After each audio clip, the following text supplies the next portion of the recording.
Hey, y'all. What's up, D.I. Love? What's up, chat?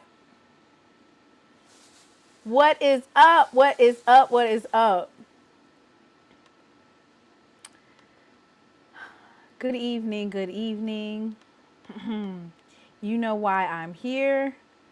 Let me go ahead and start off being petty out the gate.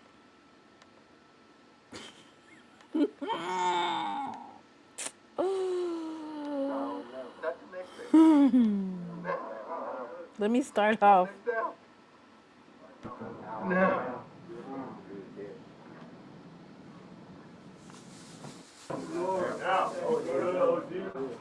Not tomorrow. Now. Not the next day. Now. Not next down. Now. Well, get your juice, Whitley. Get your water. Cannot win bowl games. Now. Not the next day. Now or never. Now. Not next down. Now.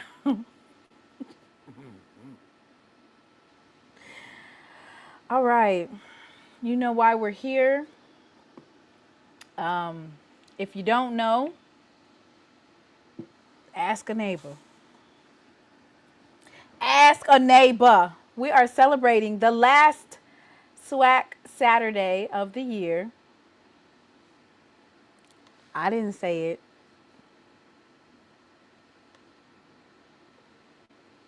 I didn't say it. I got on my Shadur jersey, though. The one that they dropped right before they decided to exit stage left.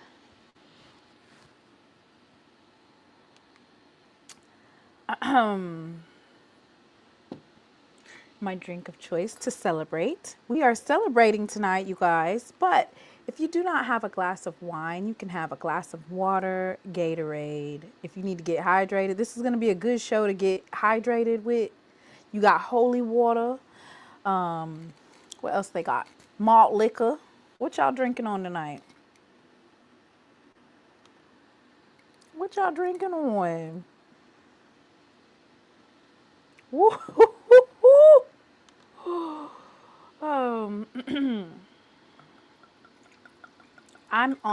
this is strawberry double XL compliments, recommended by none other than Brandy. This is the only wine I drink. The twist top, strawberry and grapes. Plump red strawberries combine to create a decadent, ripe, sweet experience.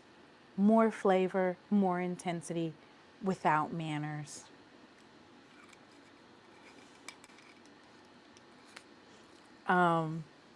If you want to drink water, Gatorade, Deion Sanders tears, whatever your drink of choice is tonight, we're going to drink on. All right. So we have a good show tonight. We're going to we are going to talk about Valley and their Make America Great Again. Now, Jay White, you going too far. No, ain't nobody smoking weed. See? I'm drinking Diet Mountain Dew. See? Um, we're gonna have a good time. We gonna have a good time tonight. It's all right. We gonna have a good time tonight. It's all right. We got the Sonic Boom of the South that's in California. California. Oh, California. Yeah, so life's good. We're Celebration Bowl champs. They got coaching hires out of out of North, East, South, and West. They're coming all from all over the place.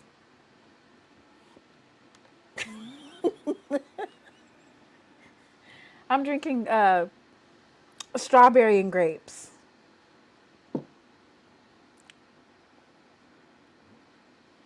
Um, so everybody knows that the game starts when that famous catchphrase gets dropped in the comments. That's when the game starts. So, yeah.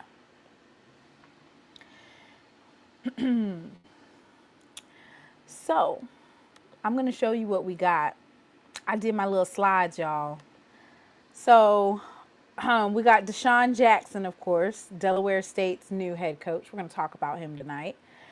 You know what? It's interesting that I did some background research because when we had our show on Thursday, it had basically been announced. But I have some background research on Deshaun Jackson, and allegedly he has family that went to Delaware State, and so he has some ties to Delaware State.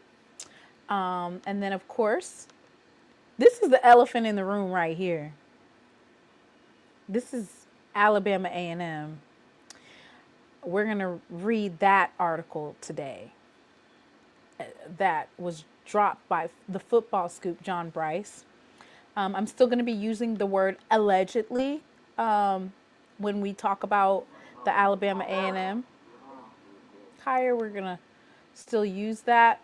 Yeah. And then, of course, Mike Vick.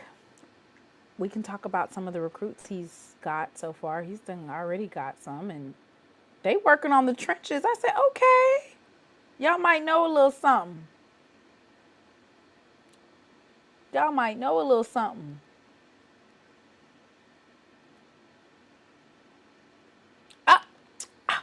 And we have a special guest as well.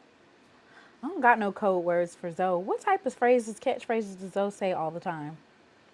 If y'all know of any, drop them in the chat.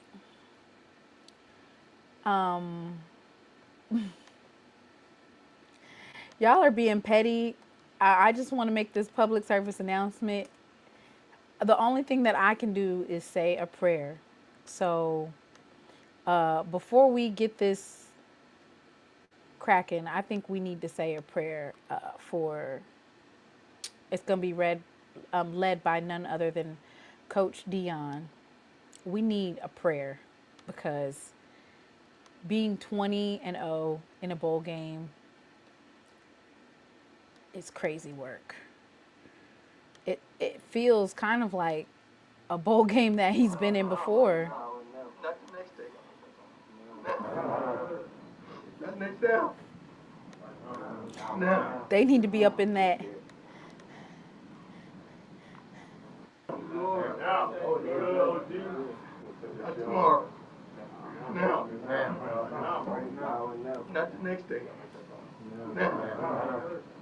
That next down. Where's Mr. Ford at? Now.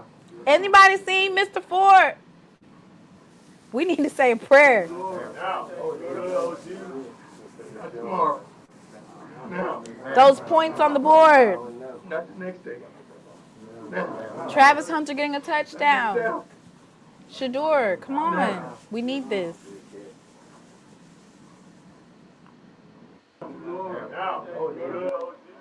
I just want you guys to know that I might be being petty, but I 100% support Shador Sanders. It's like you want Shador to win. You want Travis to win. You want Cam to win. Jeremiah Brown and a couple of other players. Mata. You want them to win. But baby, if your coach don't know how to take it home in the big games, he just don't know how to do it.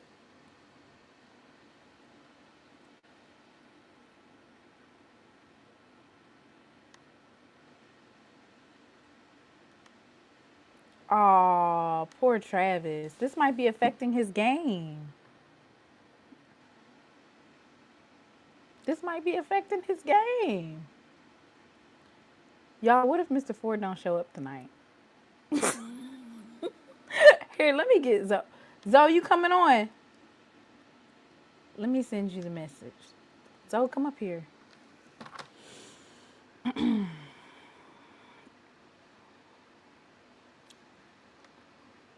Thetis. Who in here has got a cigar lit right now? Who got a cigar lit? Lord, is it that bad? The line was favored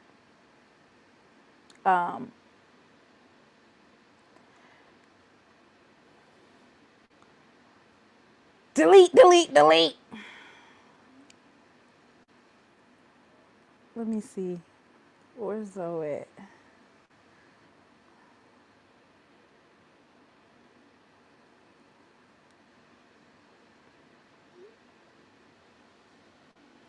Big games giving them trouble. What do that mean? What happens when you can't win the big game?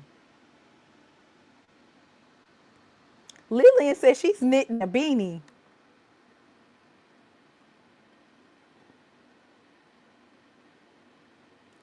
It's imperative that he wins at. Listen, if you can't win a bowl game, at Jackson State with all those players,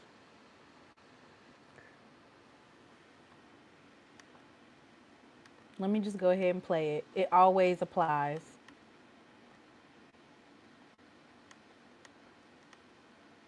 Go ahead and play it. You already know what I'm about to play. How you gonna fix it? You done messed me up the devil's visit. I done called the police because I'm doing a refund. A refund is due unto me. Don't feel like I just been abused down here today. God ain't pleased with this. You can't do the Saints like this. Boy, I don't even know what I'm gonna sit out here and tell the police car. I'm gonna sit out here and tell the police car. I'm doing refund. Cause I'm doing to me. I mean, I'm gonna have to take a sip of wine to that. I'm sorry. There was no code word or nothing, but can't win the big games. You can't win the big games. This is bad. This is Michael Jackson bad. Like, you can't win the big games. You know how much money they came up with for Deion?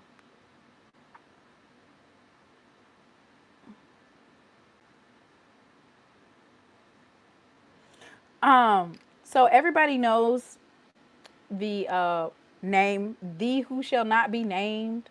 We don't say his name on this channel, but unfortunately, tonight we're gonna have to use his name. Allegedly, y'all. Allegedly. Okay, I got a special guest, y'all. I don't have no catchphrases for him. I'm gonna figure out some catchphrases for him. Hey, how you doing? What's up, sister? Maximilian. The original, the only. It's Max. The If you hated, forget the always Max, if you motivated, forget never the Max, denied. don't forget the million, right? Oh, and I already know that. How you I ain't gonna doing? keep telling. I ain't gonna keep telling these folks. How you doing tonight? I am doing great, sister. I hope you had a Merry Christmas, and I think the New Year is gonna be excellent for you. For the way it's looking, it's already looking good for you. Yes, yes.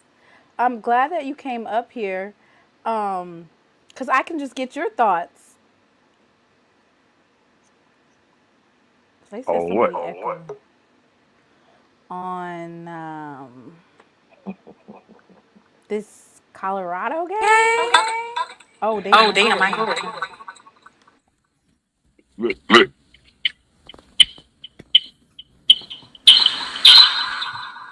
Y'all all over here echoing. Wait. Okay, I had to mute both of y'all. Y'all are over here echoing like we in a damn chamber or something. I don't know what's going on. All right. So I'm gonna mute me when y'all are talking. I'm gonna ask y'all. Okay, let me unmute you so you can talk. Let me come out and come back in. I'm gonna get my laptop. I won't be echoing.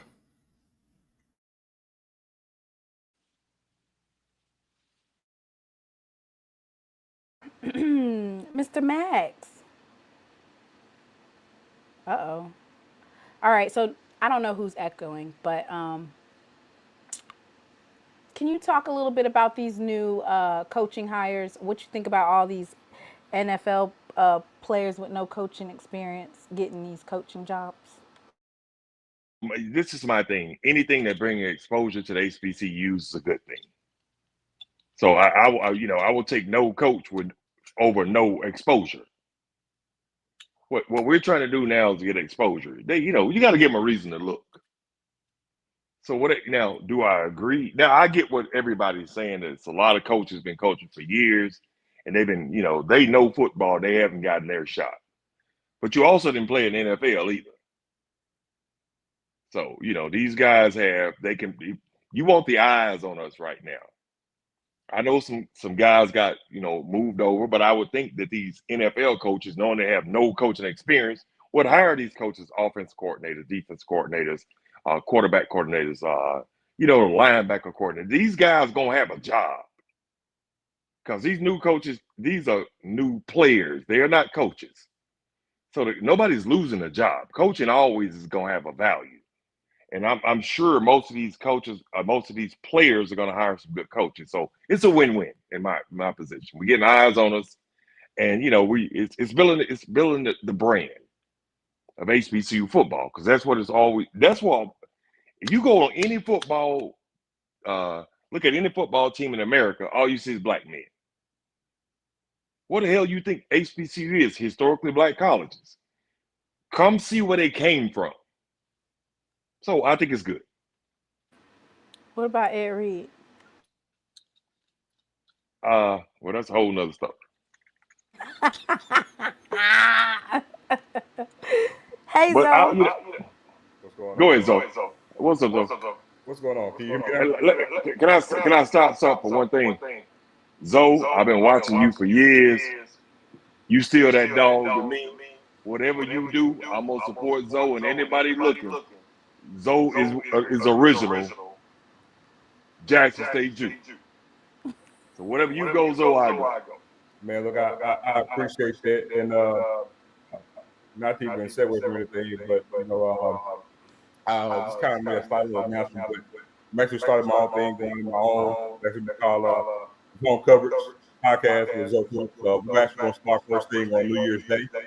This is a short live, announce some things, you know what I'm saying? And we started day one on the new year, new things.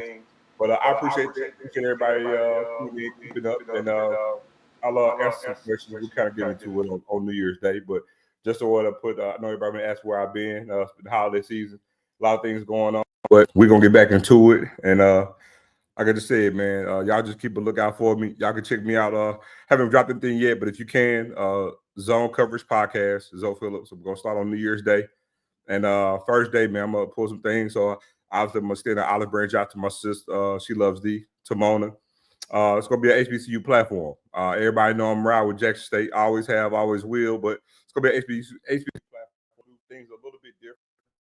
We'll kind of touch the bases on everybody in a whole different type of way. And gonna be historical, do a little things. We're gonna keep it strictly about sports, and feel free to come over, because one thing I will say, we don't censor anybody over there as on coverage. Everybody's gonna be free to give their opinion, free to speak their mind, free to give a comment. We welcome everybody. All right, and so I'm doing the little mute thing again because they said in the comments there's a echo. I'm getting ready to drop that link. I just have to find it real quick. The link to your channel. So as Zo said, it's new year, new things, and we want to support everyone that's in the HBCU podcast realm, especially when you're bringing positive coverage and exposure to HBCU sports.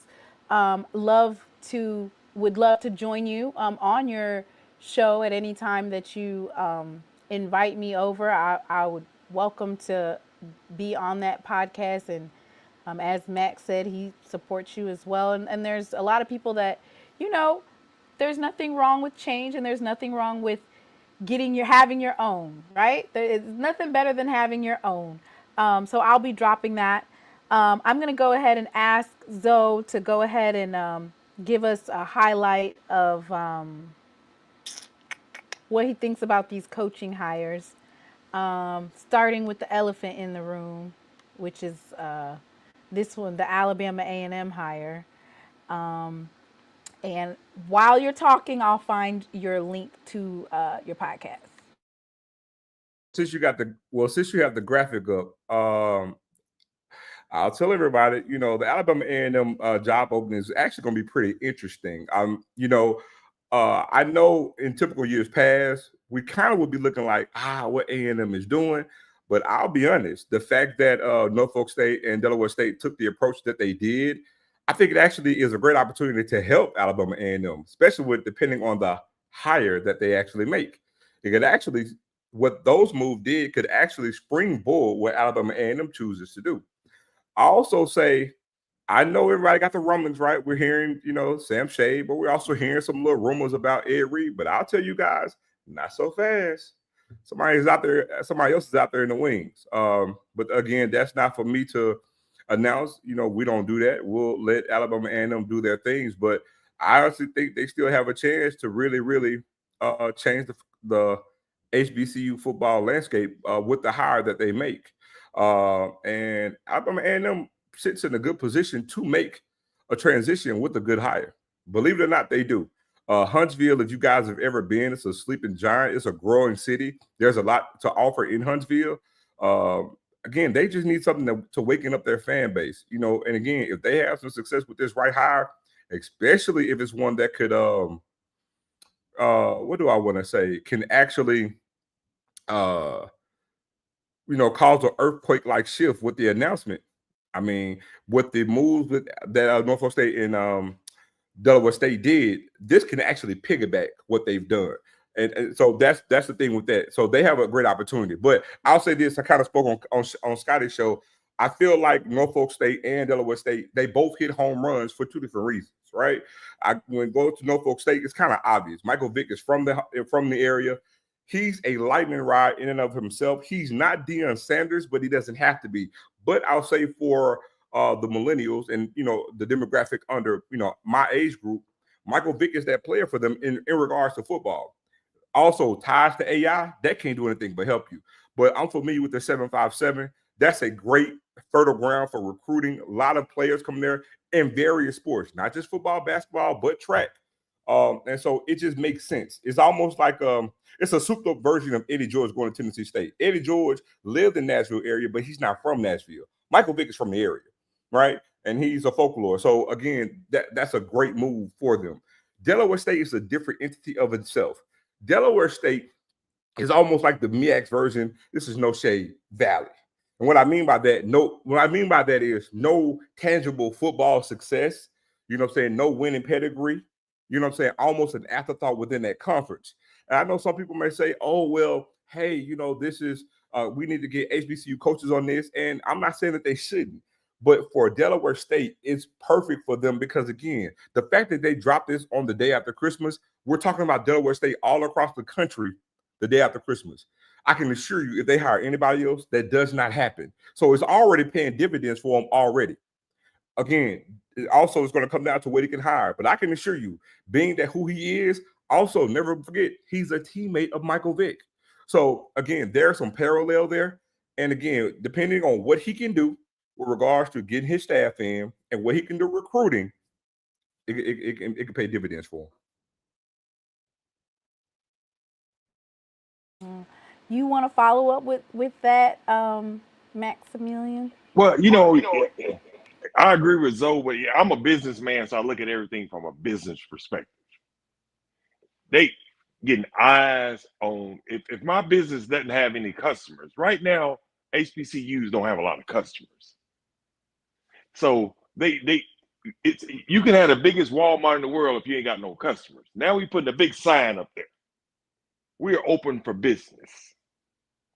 So whatever it takes to get eyes on us, though, the only thing I'm saying is I think we're doing the right things. Whether he coaches good or not, if he gets the right staff, all we need is eyes, brother. Because what drives any business is viewership. Not people in the stands. It's how many people watching you on TV. How many is Nissan gonna advertise? Is Target gonna advertise with commercials with you? That's what we're making money on. So I think with all these athletes coming in, brother, I don't think it'll be a game that won't be advertised. So I think it's a good business decision. I'm looking at it from a business perspective. What do you think about season tickets being only $25? What kind of business decision is that? Okay, wait. Honestly, brilliant. Let me tell you why. We can't look at them getting the financials of like a Jackson State or a Southern or a FAM. Remember, this is Delaware State. This is like Valley. So I'll put it to you like this, Timona, since we're all familiar with the SWAC space, right? Picture Valley Stadium holds 10,000. I think Delaware State holds around 12, right? So just imagine if Delaware State, and I'm not going to go on a limb and say they're going to win the MEAC in the first year, but let's just say they only have 5 conference games. What if Delaware State could just finish possibly 6-6 in his first year, right? Let's say they go 500 in the MEAC in his first year. I'm just hypothetically speaking. Let's say they go 500 in the MEAC, but they finish 6-6 or even 5-7 in the first year. But what if in that 12,000 seat stadium, they're able to get about 8,000 or 9,000 every game? That's never been done before. I know this. So what if they can? What you do by doing it, even though it's $25, you're still going to get more money than what you would be getting otherwise because they don't average that. You're making more money and you're getting more butts in the seats. And if they're winning and there's a buzz, if you do that in year 1, I can assure you they'll raise the tickets a little bit more that second year. And if you're winning, the revenue is going to go up even more. So I actually think it's a damn good move because you want to change the perception of the program. You know what I'm saying? If you were averaging about 2,000 fans a game, if you're tripling that in year 1 and you have any semblance of success, it's a win-win. I'm gonna play the video and then I'm gonna get Max's business because he's a businessman, so he knows about the business side of things. But I'm gonna get head coach Deshaun Jackson. I'm gonna go ahead and play basically his promoting of these tickets. Hey, Hornet Nation. First and foremost, I would like to thank God. And secondly, I would like to thank my family. And last but not least, the prestigious HBCU, Delaware State University. I want to say thank you, Dr. Allen. Thank you, Dr. Hawkins. Thank you, Tony Tucker. Thank you, Drew Ingraham. Thank you, Temeskin Starr. And last but not least, my brother, Coach Travis Clark. Thank you. Hornet Nation, y'all ready? Dover, y'all ready? Let's get to work. It's on. Hey, Hornet Nation. First and foremost, I would like to thank God. So they have season tickets for $25. Hey, he's hyped up. All right, let's get Max. Max, what you think? Well, we got to go. We also have to go back into business. if you have a restaurant and have no customers, you can't sell fish plates for $25. You're just trying to get bodies in the building. So they will, Jackson State, we complained about the $2 increase. I think Jackson State need to go up to $5, $10 more per ticket. Because everybody wants to come when you're winning. But this is NIL times. So we want to keep winning. That $2 ain't gonna go too far, bro. So yeah, the tickets at Jackson State should be $40, $50, $60. That's the minimum. I'm not saying that everybody's got $50. Come on, brother. It's still a good game. If you bleed blue and you know we got to keep these players, you know we can't keep coming there for $35. So yeah, you have to build your program. And it's now like these are not guys that go for scholarships anymore. These guys need money. They want to play for us, but at the same time, we should be able to shoot them $15,000 for our top players. This is NIL time now. You can't give these kids nothing. They're gonna hit the door on us. It's business. I don't work for free. I don't expect them to play for free. That's my perspective.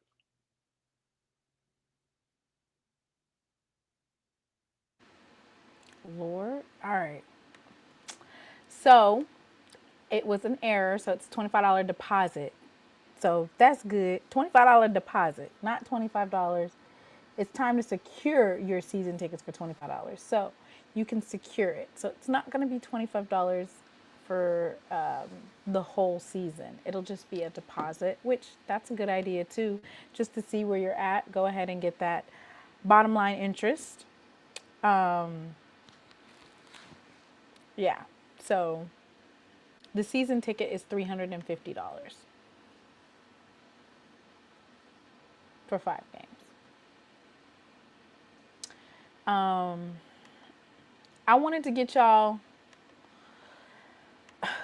opinions on Valley deciding to make America great again. We have black conservatives that go to HBCUs, and I just want everybody's take on this fundraiser that they've decided that they're going to do. Allegedly, the Mean Green Fighting Machine, the band director actually did this at Dega. So this is not something that just came out of nowhere. He's actually done a fundraiser previously. I'm going to start with you, Max. And is this good business trying to go to the Trump inauguration? My opinion, no, it's not.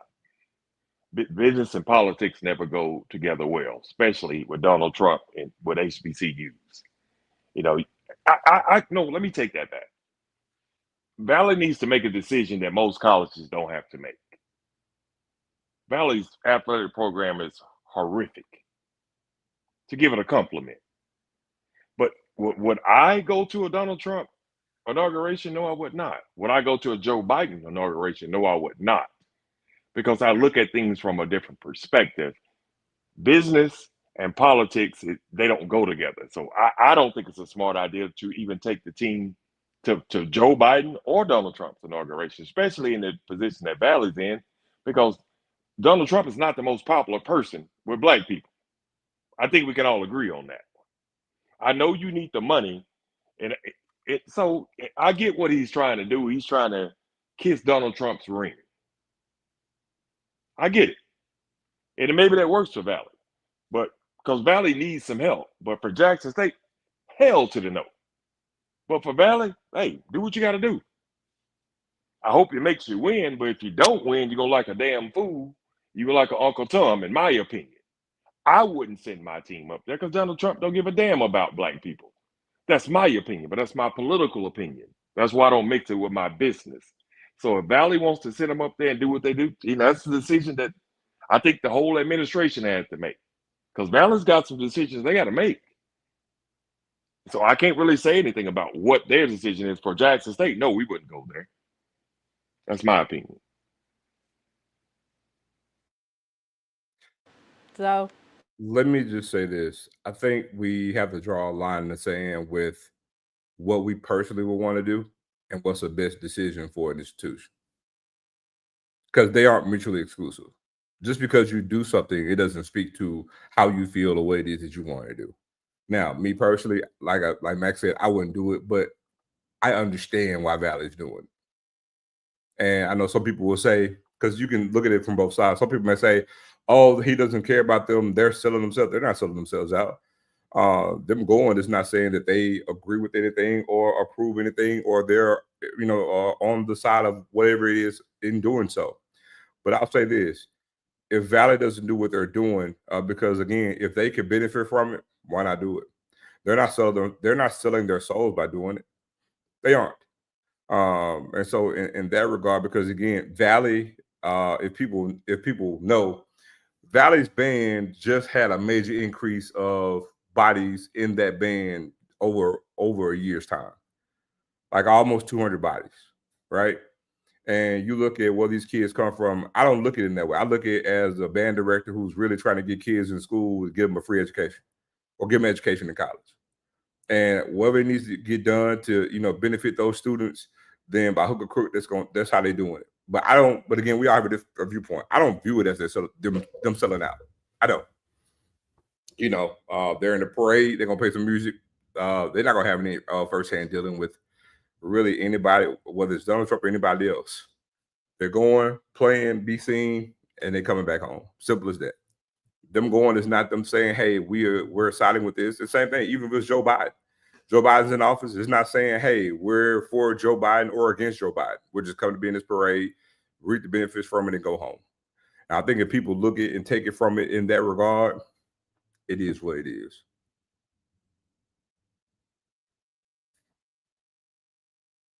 So I think that the fundraiser, it says that the goal is $13,000, right? But it says that they're doing a fundraiser. They need over $350,000. So I think maybe the two are being placed together. Maybe.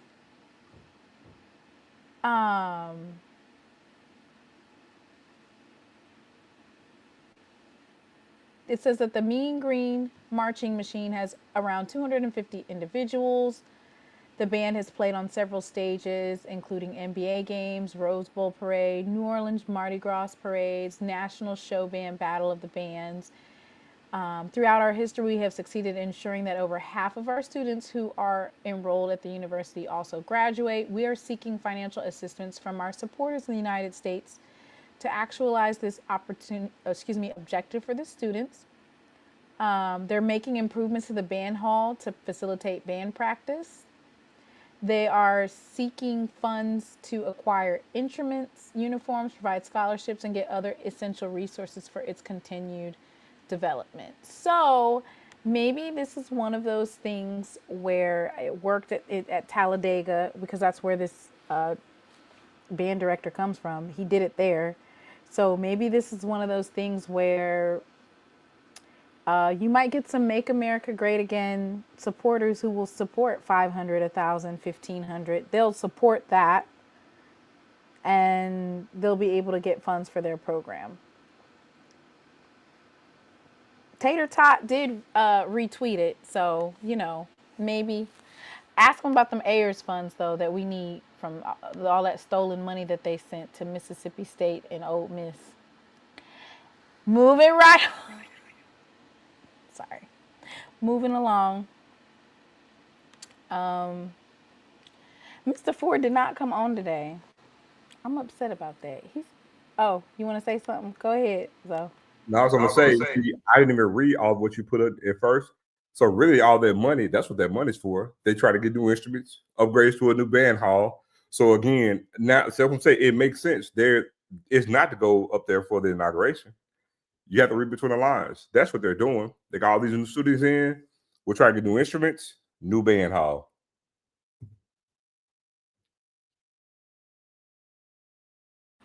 It's a method behind the madness. A method. Okay, now I have. Wait, what you want to say, Mac? What's It's wrong? a it's a business decision. Either my college is gonna close, and Donald Trump is Donald Trump listens to the last person he talks to. Everybody knows that about him. So if anybody who supports Donald Trump, he gonna make sure that Valley get their money. So, hey man, look here. I run a business. 90% of my people don't look like me. I've been doing this for 25 years. You got to do what business does, or you go broke. That's business. So I don't, you got to do what you got to do, bro. I can sit here and be radical and put Malcolm X on the side of my tanker trucks and I'll be out of business in 2 weeks. Or I could put Atlanta Oil on the side of my business and go pick up everybody in South Georgia and Mississippi and Alabama. This is business. I give my money to Jackson State, but I have to, probably most of my clients are Donald Trump supporters, just being factual. That's why I don't get into politics. Religion and politics ain't got nothing to do with business, because I ain't never deposited a Bible in my bank account. And I damn sure ain't deposited who I voted for. I stay out of that stuff. So as a business and a college is a business. You go where the money's at. Donald Trump is going to write y'all a check because he's just that naive. He will give them some money and he will rebuild Valley bigger than they've ever been. And if that's good for Valley, that's good for all of us. Play with him. If that fool write the check, let him write the check. Black folks been tap dancing a long damn time. And if you're gonna tap dance, at least get some money out of it. And you muted too, baby. All right, so it's still kind of HBCU related, right? Because Shedeur Sanders, Travis Hunter, and quite a few other folks, that's where they came from. They came from us. What kind of answer what is the answer to Deion Sanders not being able to win a bowl game?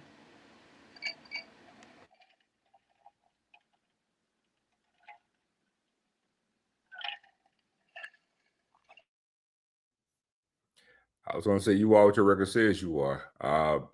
By this time now, there's enough of a sample size to show that in end of the season big games, he's not successful. And personally, I don't think that Deion Sanders will be the head coach of Colorado next season. But if he is, even going to next season, now that's a major blemish on him. And those blemishes, they're going to stay with you until you reverse it, right? And being 0-3 in bowl games is not going to be favorable, because what it symbolizes is when you really, really, really get to the end of the year and you play good games or good teams, you can't win. And he's 0-3 in bowl games, 0-3, and it's not good. It's not a good look at all, because I can assure you, going into next season, if he were, for example, to be the head coach at Colorado or wherever else, when it's time to the postseason, you can expect no one to think that you would actually win that particular game. And let's just say, hypothetically speaking, he were to go to the NFL, you surely wouldn't have any faith or belief that he could win a Super Bowl or a playoff game. So They never won a bowl game. They tried, though. We tried, though. I never won a bowl game. Can I say this? I'm not giving Deion Sanders none of my energy. I coach at TC Taylor. We the HBCU national champion. Deion can kick rocks. I don't give a damn he won the Super Bowl. I'm worried about Jackson State, bro. Deion, he did his thing. We doing our thing. Let the doorknob hit you where the good Lord split you. I ain't got nothing for him. I wish him the best. But I don't even want to mention that Negro when it comes to Jackson State no more. He is gone. We got our coach. We are the national champions. Deion can take Lord Jesus, I went to church last Sunday, so let me be quiet. But Deion Sanders don't mean nothing to Jackson. I don't get that Negro energy. When you give it the devil energy, that's what he gonna do. He got his boys. He took the team up there, and he losing his ass. We went and built our team. our own dogs, and we are the SWAC champions. Let's celebrate TC. Damn Deion. I want to say some cuss words, but I don't want to be cussing. But TC, we love you, bro. I'm glad where we at. So Deion, kick rocks, nigga.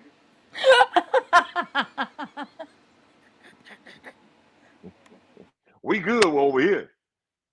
On that note, that's a code word, so everybody take a drink. You're not supposed to be saying the N word. Y'all gotta take a drink. Zo, I I'm seen you with sorry, your wine. Go ahead. Go ahead and and I cheers. apologize for using that. I shouldn't No, say it's a that. code word. We ain't got Mr. Ford on here, so everybody take a drink. He said the Okay, well, I'll N take a word. drink of it. And you will rarely ever hear me use that because I don't like that word. No, it's fine. We needed a code word. That's a good code word. Well, I'm sorry for giving it to y'all. It's a word I try not to use. Oh, Lord have mercy. But yeah, the hell with Deion Sanders. I said it on Monday, and I'm gonna say the same shit on the next Monday. Oh, there's another cuss word, y'all. Go ahead and take another drink, because Mr. Ford not here. If Zo, y'all wait for cuss cheers. words, y'all gonna be drunk. Me and Zo cuss a lot.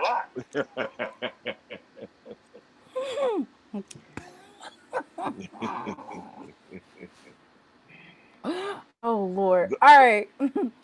All right. Postseason. Oh, let's get it cracking.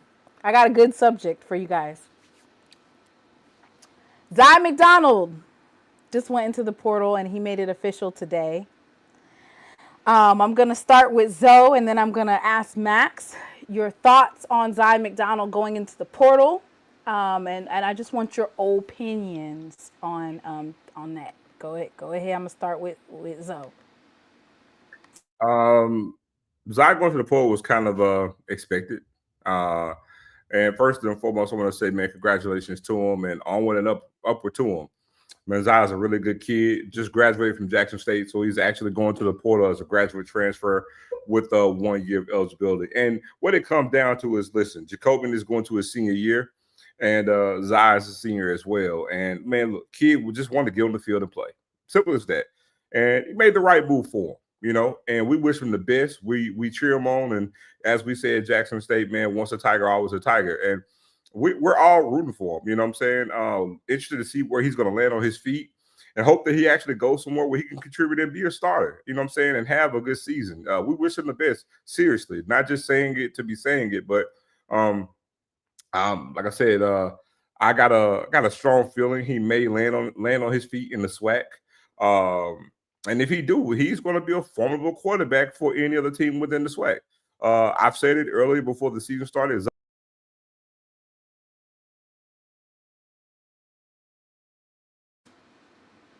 Zo, your screen just went blank. Max, Well, let's get your unfiltered opinion. I think Zo. Zo's not on. He dropped real quick. Clearly, everybody knows I'm a Zai McDaniel fan. McDonald. You give me time to correct myself. But yeah, but Zai's my guy. Hey, man, Zai, you call Maximilian, man. Me and you can get an deal to get you out the portal now. I ain't gonna give you too much, but I give you something now. Around that 10 grand mark, you want to come on back now. Cause you ain't got nowhere to go. Somebody got my number. Tell that boy to call me, and we'll work out something. If he needs a couple of dollars, come on back our way, and it's legal. If for 10 grand to bring you back, oh, you got Atlanta Oil NIL deals. All you gotta do is a commercial. I'm gonna make a deal with him. Atlanta Oil. That boy's going pro, and he's gonna be somebody. You want Atlanta Oil to be fast like me? There no, we go. I'm offering Zai a deal. Oh, okay. I know. I'm saying he's gonna have to do some type of commercial or something. Of course. In exchange. He's So my truck. Ain't nobody gonna know who he is. But it's just for me to get him back over here. And if ain't nobody, if them HBCUs ain't offering you nothing, I'll give you a couple of dollars now to come on back our way. And you can get my phone number before you cut that deal with them. If they ain't giving you no money, Maximilian. said he got his own collective. Leave him alone. Yeah, I don't need nobody to spend no money. I'll give you some money, Zai. You know, I'll give you $5,000 to come back right now. You get if you get out of it. Now it was 10. Now it's down to 5. No, I'm trying to I'm trying to get him for 10. I ain't trying to get he want to come back anyway. So $5,000 to buy you something, bro. It'll buy you a couple of hamburgers, you know, take a girl out to eat. Them us HBCUs ain't finna give you a damn thing. Maximilian will tell you I will give you $5,000 to come back to Jackson State out of my pocket in front of everybody. If you will come back to Jackson State, and that's offered for you, Zai, because I know you love your college. You've been there 3 years. Ain't nobody offered you money. I don't need nobody to collect no money. It's out my pocket. So if you will take that deal, you call She, and I'll go on this shoot and I'll put the money in your hand. You on mute, baby.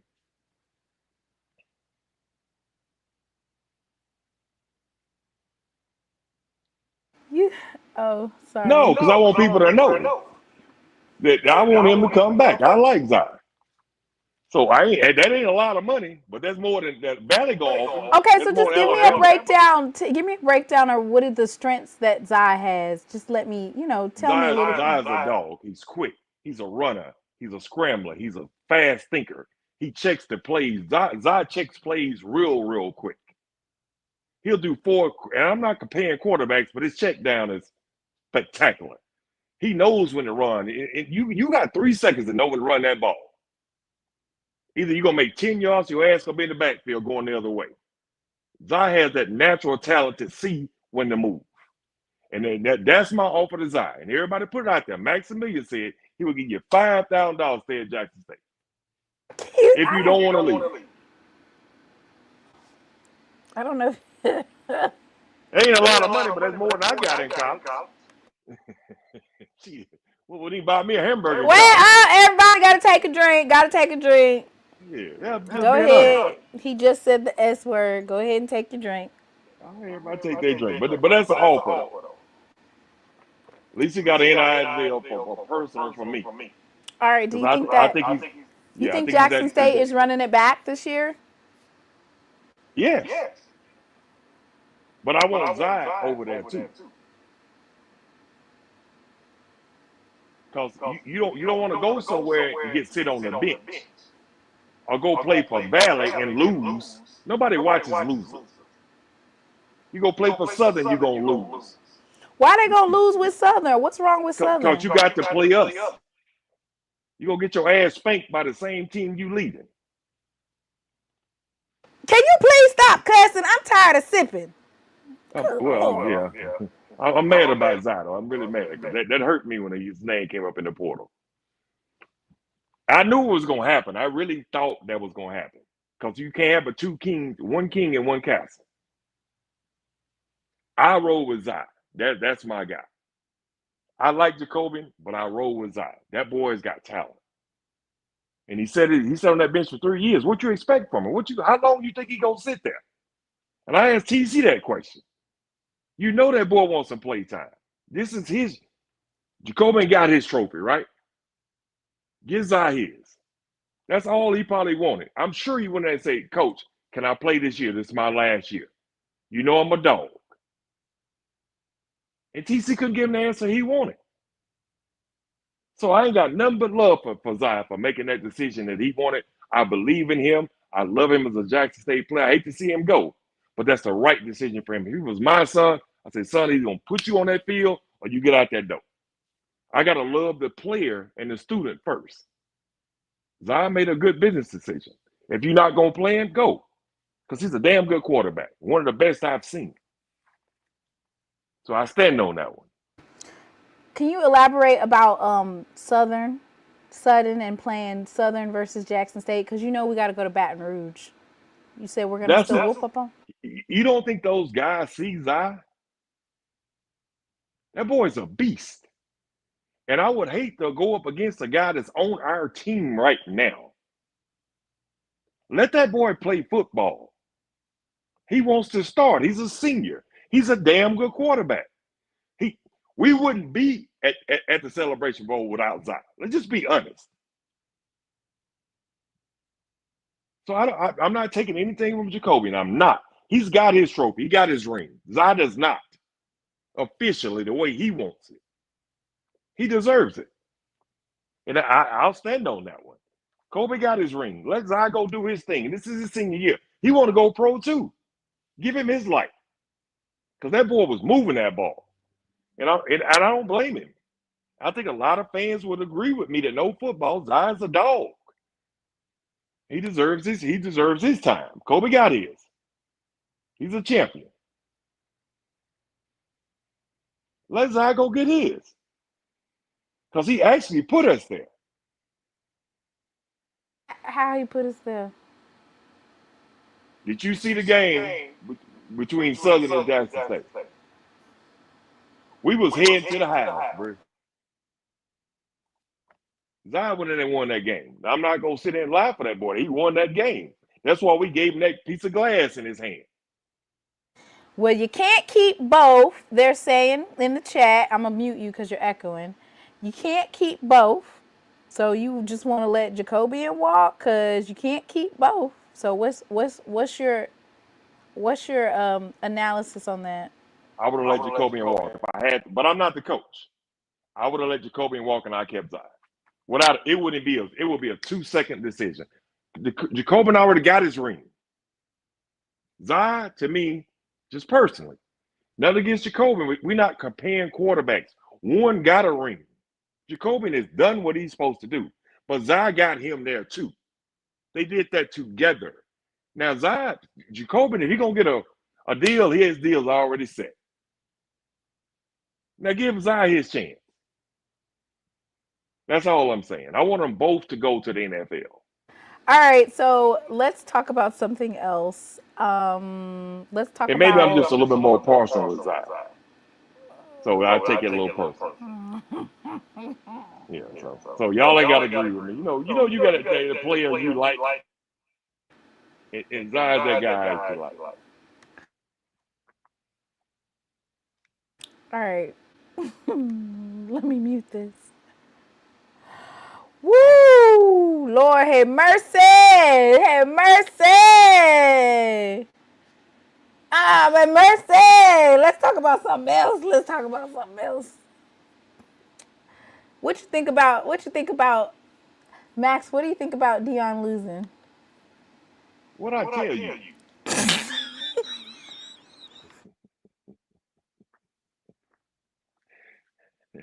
I don't give Deion none of my energy, bro.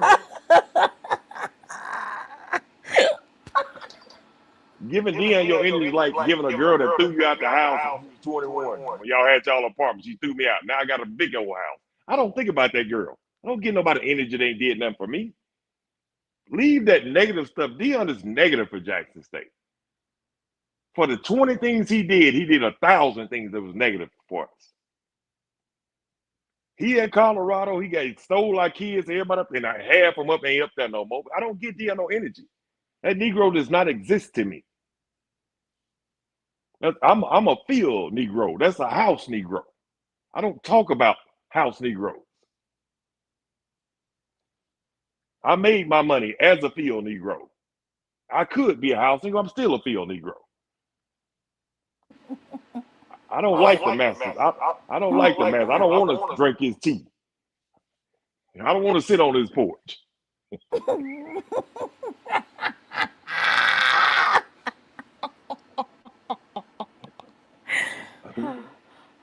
I got too much Malcolm X and Louis Farrakhan in me for that, baby. I can't do that. Brother Bakari! Hey, Brother Bakari. I was just trying to get you going. No, but everybody don't like, I'm trying to get off the channel. I promise you I will come on here.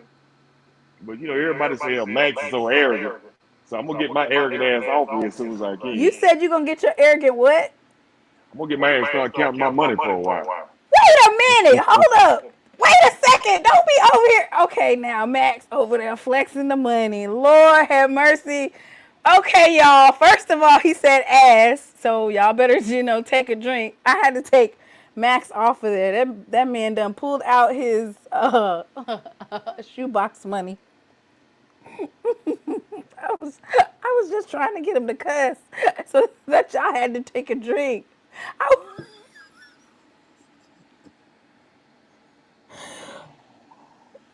why I'm you out done there? now. Why are you over there I'm done. flexing your shoebox money? No, I'm Stop. telling her. I'm told these country boys don't be calling me out, goddamn. Who calling you? Wait, damn, you done cussed again. Listen, you are on a limit. I'm on a limit. Okay. Now, Well, I'm okay. running I'm a. gonna say this. So, anybody got something negative to say about Maximilian? I will buy you for $1 and sell your ass for 50% off. Don't talk about me. You might talk about my politics, but don't talk about Maximilian. I've been waiting for this shit.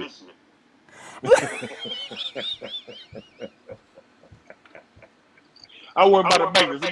So give me $100,000.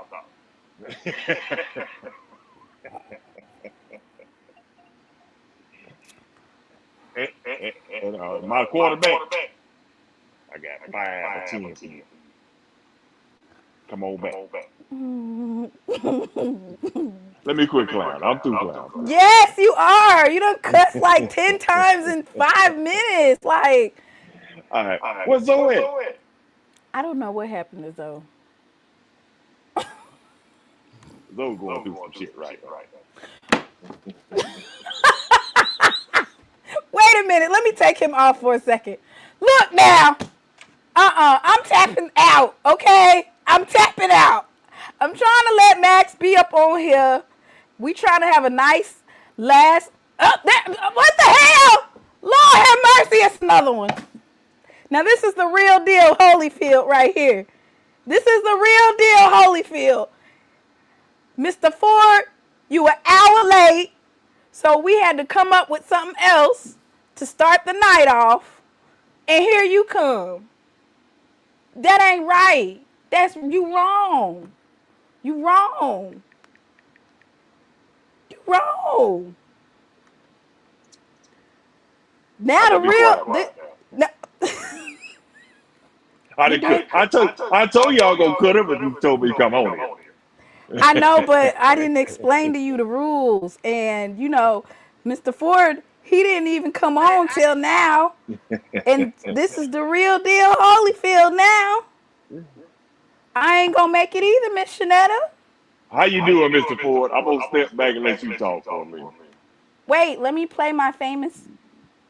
Oh, here you go. My famous. Ooh, Jesus, please be with me in my hour. How you gonna fix it? You done cussed about 10 times in the last 5 minutes. How you gonna fix it? I've just been taking like tiny little sips. How you gonna fix it? But now, it was fine. I was definitely trying to heckle you in there by asking you about, I'm going to New Birth tomorrow because I got to repent. You gonna repent tomorrow? I got a garbage can mouth, but my God has got my soul. Yes, God will forgive you. But He ain't with me tonight.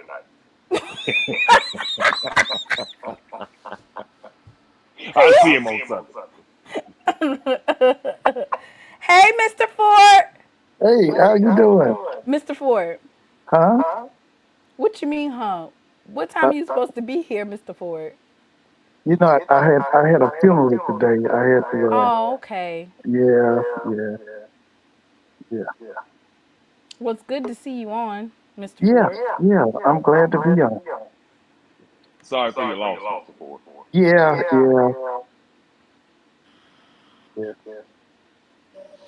Some folks is speaking to you in the chat. Hey, Miss Whitley.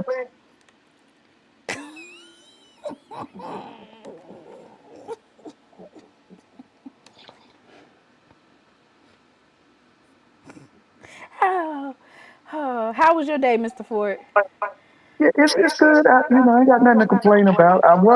I did watch a little bit of the big play that should do it through a pass to Travis, and Travis showed out and he scored, and then I came on back and got on. We was just talking about that. What do you think about that? Being 0-3 in a bowl game. Well, I knew it was going to be a tall order. Now, at one time, they had projected BYU to be in the playoff, in that 12-team playoff. But they lost, I think, was it Arizona State or somebody beat them? Or was it Kansas State or Kansas? All of them. I don't know. But they were looking, they were undefeated for a while. And they were thinking that BYU was going to be hosting a game or something. Like maybe two games. I think Kansas beat them up, and then Arizona State beat them up.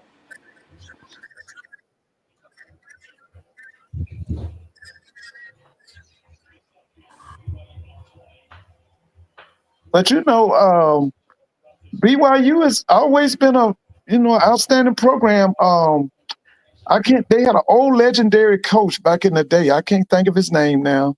I think the stadium is named after him. They was something there. Lavelle Edwards. That's him, Lavelle Edwards. That's right. He had Jim McMahon. Was it Jim McMahon? He had he had a series of quarterbacks. Oh, Yeah, Jim McMahon. He had Ty Detmer. Ty Detmer. That's right. He had Ty Detmer. What was the one? Was it Mark Wilson? He went to the Raiders. Was it Mark Wilson? Name sound familiar. And then they had some more. They always had that high flying offense. What's up, Player Circle? What's going on? Oh, wait, let me make this announcement. Okay, so I'm muting folks when other folks are talking because there's an echo. So, Player Circle, what's up? What's going on? D, how y'all doing, family? What's up, Fort Mac?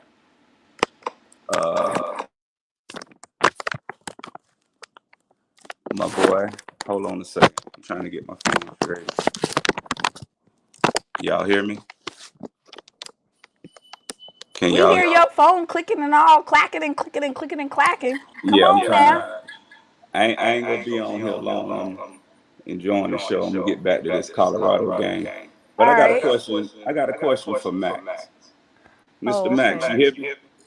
Yeah, he can hear you. Okay. Mr. Max, are you aware of the JSU collective that we have going on as far as our NIL concerned to pay our players, help keep our players in house?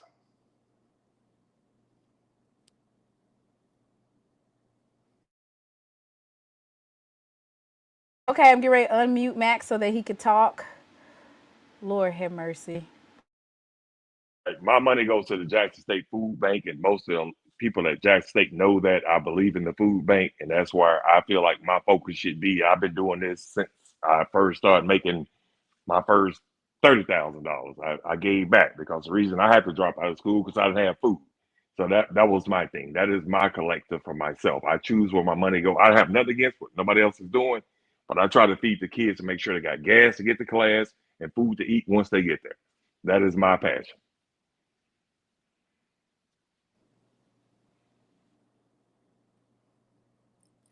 Okay, y'all hear me? I can't hear you, SheLovesThee. Oh, yeah, we can hear you. Okay.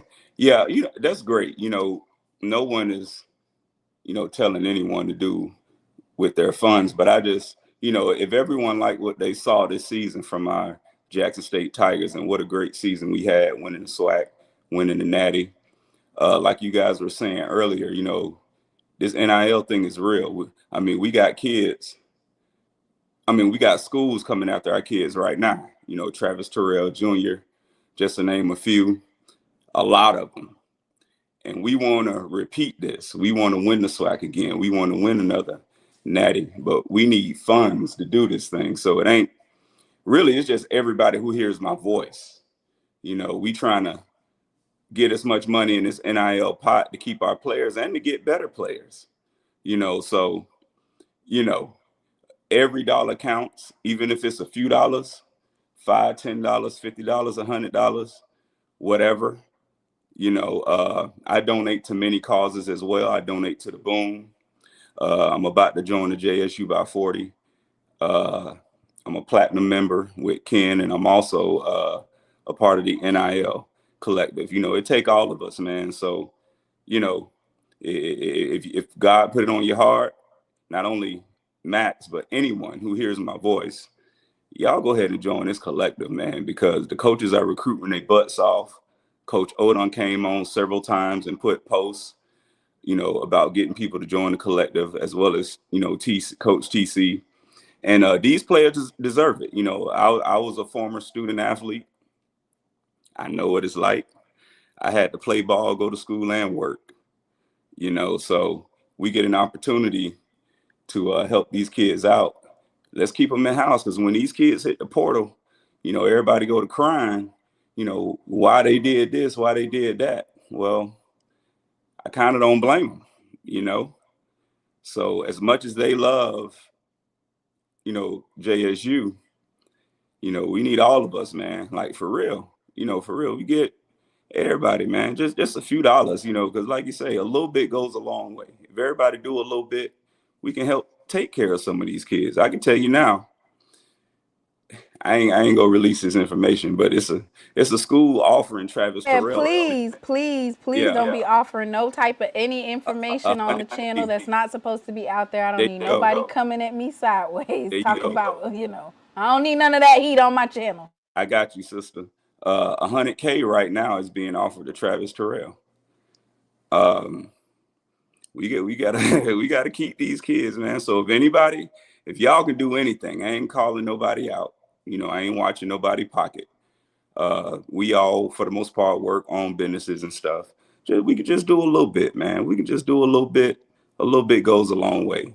And I'm gonna go ahead and get off because I don't want to take up too much time. But I just wanted to put that out there because that's very, very, very important, guys. If we want to be at this same spot next year, back in Atlanta, raising that trophy, like I know we can, we really got to get serious about this thing. So I'm gonna go ahead and get off and get back to watching this Colorado butt whooping, and I'm gonna go ahead and hop in this chat, man. Y'all be blessed, man, and happy New Year to everybody.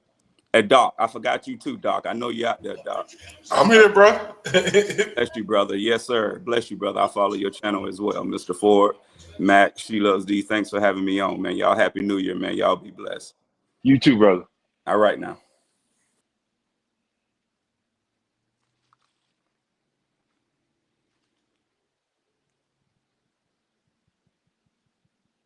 Do you want to respond to that?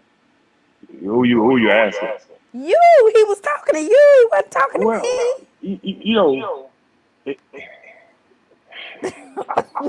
He wasn't talking to me. He was talking to you. I get so tired of folks telling me what to do with my money. I went to Jackson State, bro. I was in the dorm poor. I was eating noodles.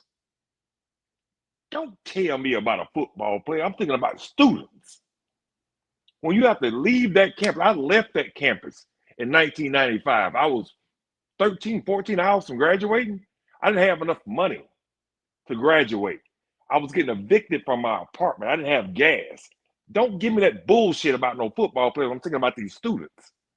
No student should ever have to leave school because they don't have money. That's what I'm passionate about. Because people are trying to graduate. Everybody ain't an athlete. I wasn't no damn athlete. If I was, I wasn't that damn good. Clearly, because I didn't get no scholarship. I'm just on college trying to graduate, bro. So I'm so passionate about these babies that's there with a single mother that's trying to get their food, trying to get to their dorm room, trying to get gas and back and forth to college. That's what most students are going through.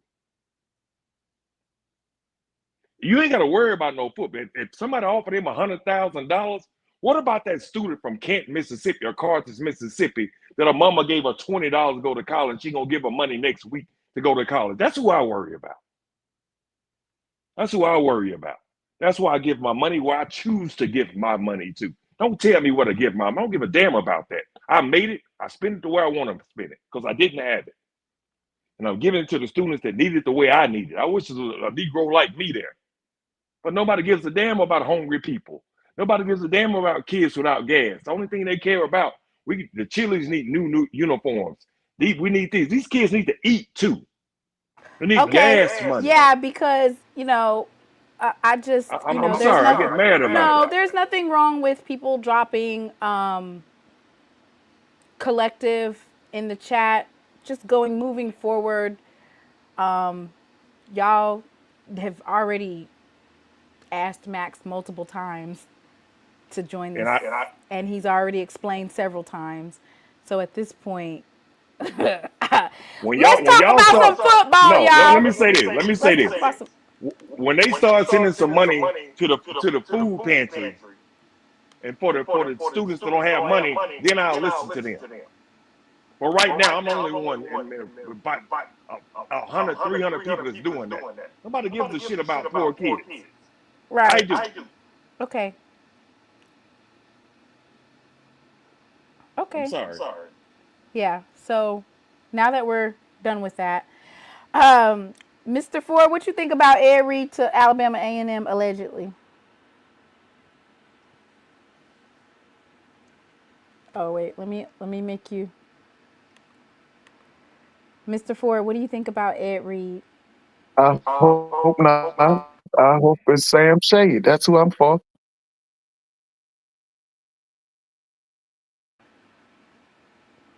You want me to read you the article, Mr. Ford? Yeah, read the article. Let me hear it. Okay.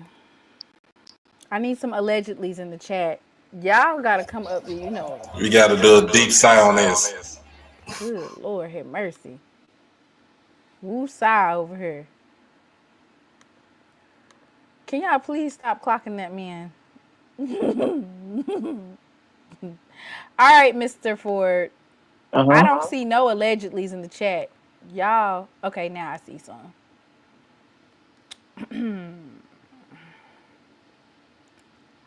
This is by John Bryce of the Football Scoop. You're familiar with that, right, Mr. Ford? Yeah, There we yeah, go. definitely. All right, all right, all right. We got some allegedlys in here. I'm gonna pull up the article.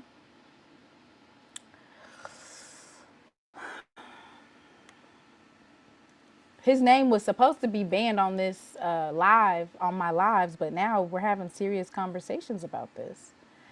Pro Football Hall of Famer is at the center of Alabama A&M's coaching search. He's been on NFL and coaching staffs since retiring as a player. After one of the most decorated playing careers, in both college and NFL history for any defensive back, Ed Reed has dabbled in the world of coaching. He even had an almost 1 month stint atop the Bethune-Cookman program 2 years ago before the two sides separated. Now he's the center of another coaching search for an HBCU program. Several sources tell Football Scoop that he has spoken with Alabama A&M about its coaching vacancy and is a finalist for the job. Legendary former Alcorn Star player and coach Fred McNair also spoke with the school about the head coaching post open since the school parted ways 3 weeks ago with Connell Maynor. Reed's dabbled in coaching since his Pro Football Hall of Fame playing career ended, working on staff to help coach the secondary for a season with the Buffalo Bills. He also held multiple positions at his alma mater, Miami, where he started as an All-American safety for the Hurricanes in the early 2000s. He had front office roles for the football program, including senior football advisor.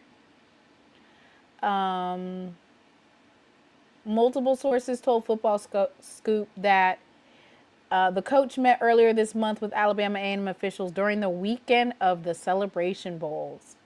The Bulldogs parted with Maynor following his 7 seasons at the helm of their program, which has not posted a winning season since their 2021 campaign.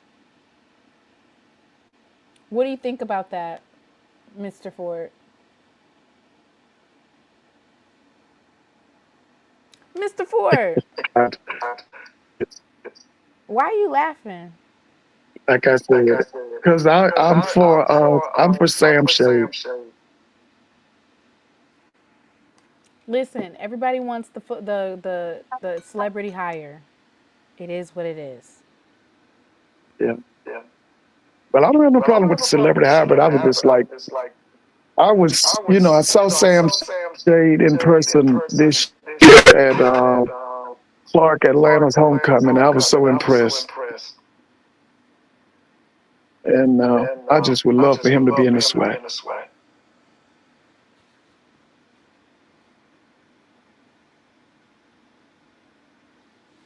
So basically, you're just not going to speak on it at all. You're just going to keep saying Sam Shade. No. I mean, all right. All right. All right. So we can move on then, because Mr. Ford's not, he's not jacking that alleged tea. You ain't heard nothing on Cascade Road? No, They no, I ain't heard anything lately. This is kind of like the off season, you know. Mr. Ford, what is the game looking like for Colorado right now? How are they looking? I stopped watching it. I came back here and I stopped watching. After the last play I saw was Travis made the catch and then he scored and then I left the room. I can tell you tomorrow. You score right now is 33-7, Mr. Ford. Oh, I'm saying, like I told you, okay. BYU started off really hot this year, and people projected them to be into the 12-team playoff, but they fell apart at the end. Kansas got them, and I think it was Arizona State got them, and they didn't even play in the Big 12 championship game. And so everybody was looking forward, even though usually a bowl game does not have two teams from the same conference. So this was a game that everybody was looking forward to, you know, to see the Colorado Buffaloes and then to see them play BYU. Because BYU, you know, they go way back now. They've had some teams out there.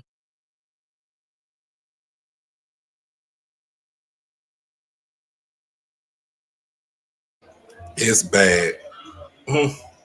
It's bad. Just looking on the sideline and seeing Prime's face, it's bad.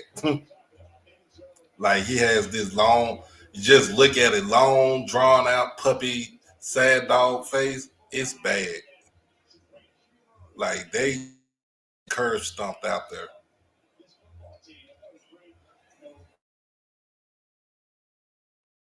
I'm so glad I go to JSU.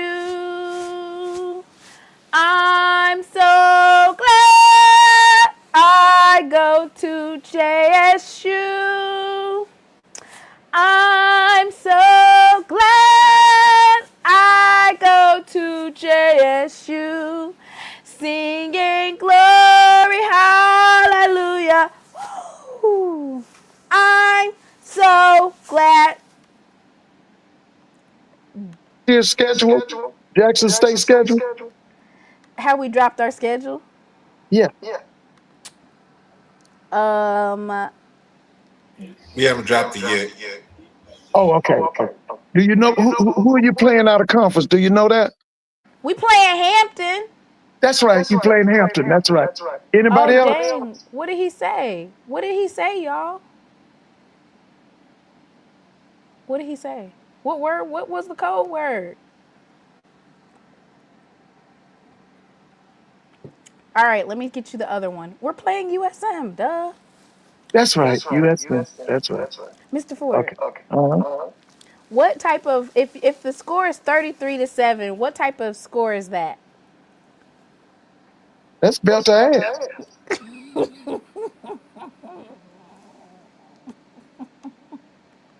That's belt to ass. I'm about to say it again.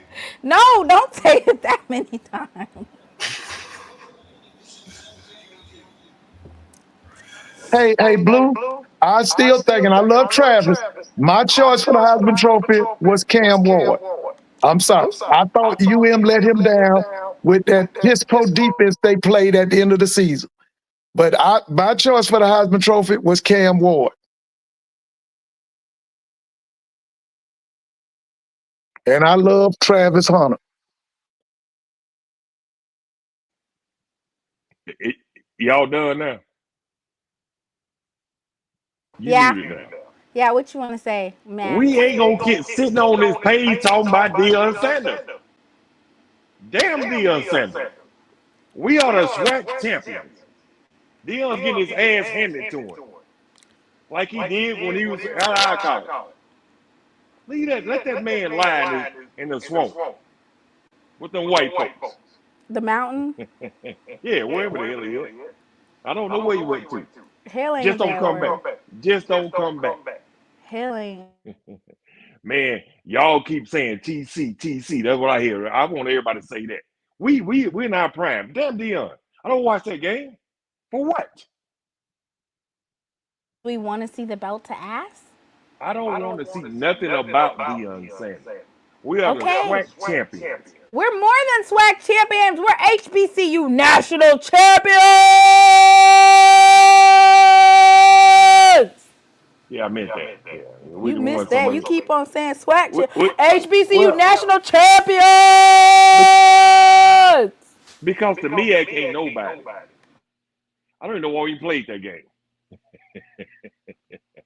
Hey, yo, you talking about? Ain't like a college team beat up on a high school team. Ain't like we did something. We won the SWAC, bro. That MEAC shit is what that shit is. Go keep hiring all these coaches. We got TC, bro. We got them dogs. Mr. Ford, what do you think about the MEAC being what's going on with the MEAC, Mr. Ford? They got to get it together. Well, How they gonna fix it? the first thing you have to understand, they have no leadership in the conference office. They are in need of a commissioner. They have a commissioner right now who's totally incompetent. She has no vision. She doesn't know how to lead that organization. And that's the first thing. Now, if I had a recommendation, it would be the guy that used to be the athletic director at Bethune-Cookman. But this lady here is a holdover from Dennis Thomas administration, who for almost 20 years did absolutely nothing, didn't give a damn about the athletes. He was corrupt and inept. And then before he walked out the door, he gave it to her. And so the first thing they need to do in the MEAC is go find them a commissioner. What about Hampton and North Carolina A&T, Mr. Ford? Take their ass back to the MEAC. Said, tell them to come on home. Yeah. Tell them to come on. Doc, your background is loud. Oh, that's full. I got the TV on. My bad. Hold on.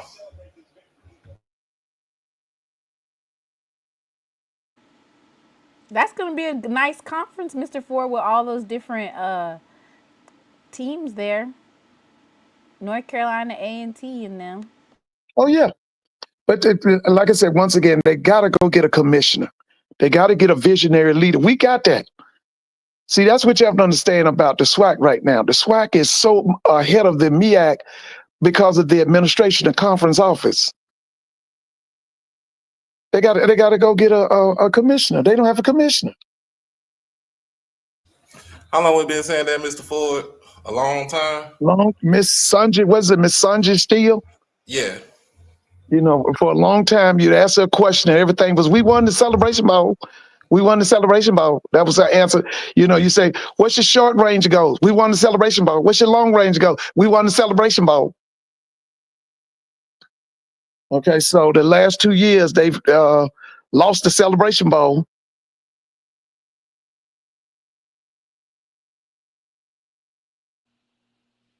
Max, what do you I think want to ask about... I need Mr. Ford's assistance. I got some employees ain't been doing right, Mr. Ford. I'm gonna hire you for 1 week to fire half from something because Mr. Ford, he gonna fire. I'm gonna pay you, Mr. Ford, really come to my company, go over my company. Come, Mr. Ford, come in my office, get fired. I love one thing on Mr. Ford. He gonna fire the hell out of you, bro. You ain't gonna ride with Mr. Ford. Mr. Ford, you remind my daddy started my company. You just like my daddy. If you ain't doing what you need to do, you're fired. I think I tell people all the time, Mr. Ford reminds me of my pops. He has no chill when it comes to not performing. Mr. Ford, these folks now, they don't perform the way they used to, Mr. Ford. I know you want that excellence.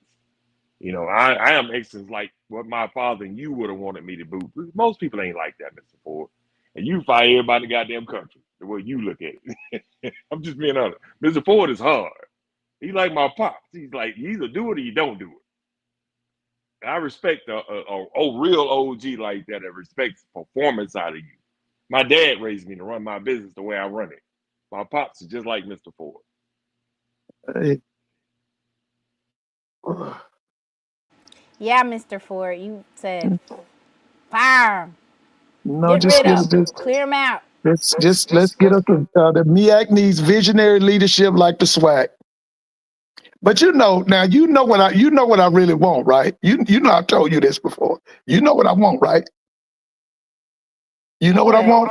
What? I want a 20-team super conference. And I want Dr. Charles McClellan as head of it. I want to combine the SWAC and the MEAC. I think that would give us what? Okay, that would give us 18 teams, right? Is that right? Yep. And then I was thinking about what, 2 more, and we would have four divisions, 5 teams in each division. And hey, all right, and Mr. Ford, I'm going to ask you. uh-huh. There you go. You doing that, and then we move the basketball. The SWAC basketball is going to be in Atlanta. Oh yeah.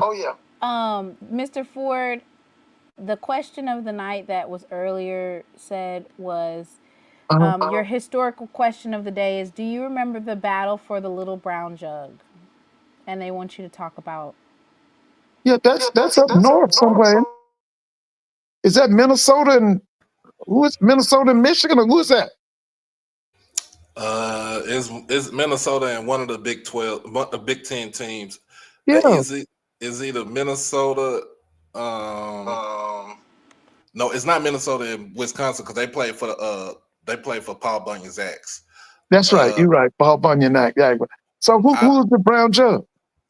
I think it's Minnesota and it should be Minnesota and Michigan. Okay, now let me tell you this. When I was growing up, my godfather used to talk about Minnesota. And we used to, I always kept an eye on them. And the guy that my godfather was so impressed with was a guy in the 50s named Sandy Stevenson. He was a black quarterback. I think he was in the 50s. And you know how unheard of that was at a PWI major institution. And they wouldn't allow Sandy Stevens to come to the NFL. They made him go to the Canadian League. But I always kind of read about him because my godfather always talked about him. And he was Minnesota. Then you remember Carl Eller? Carl Eller was a part. Do y'all remember the Purple People Eaters? I know what you're talking about. They were the Minnesota Vikings. They had a defensive end named Carl Eller. I think he was from the South, but back then, of course, we had segregation. So schools like Minnesota, Michigan State, Southern Cal, they would come south and get players from the southern states and take them. Oh, Illinois was one of them. And they would take players back north. And so that's why I kind of kept up with Minnesota, was because of Sandy Stevenson. Let me see.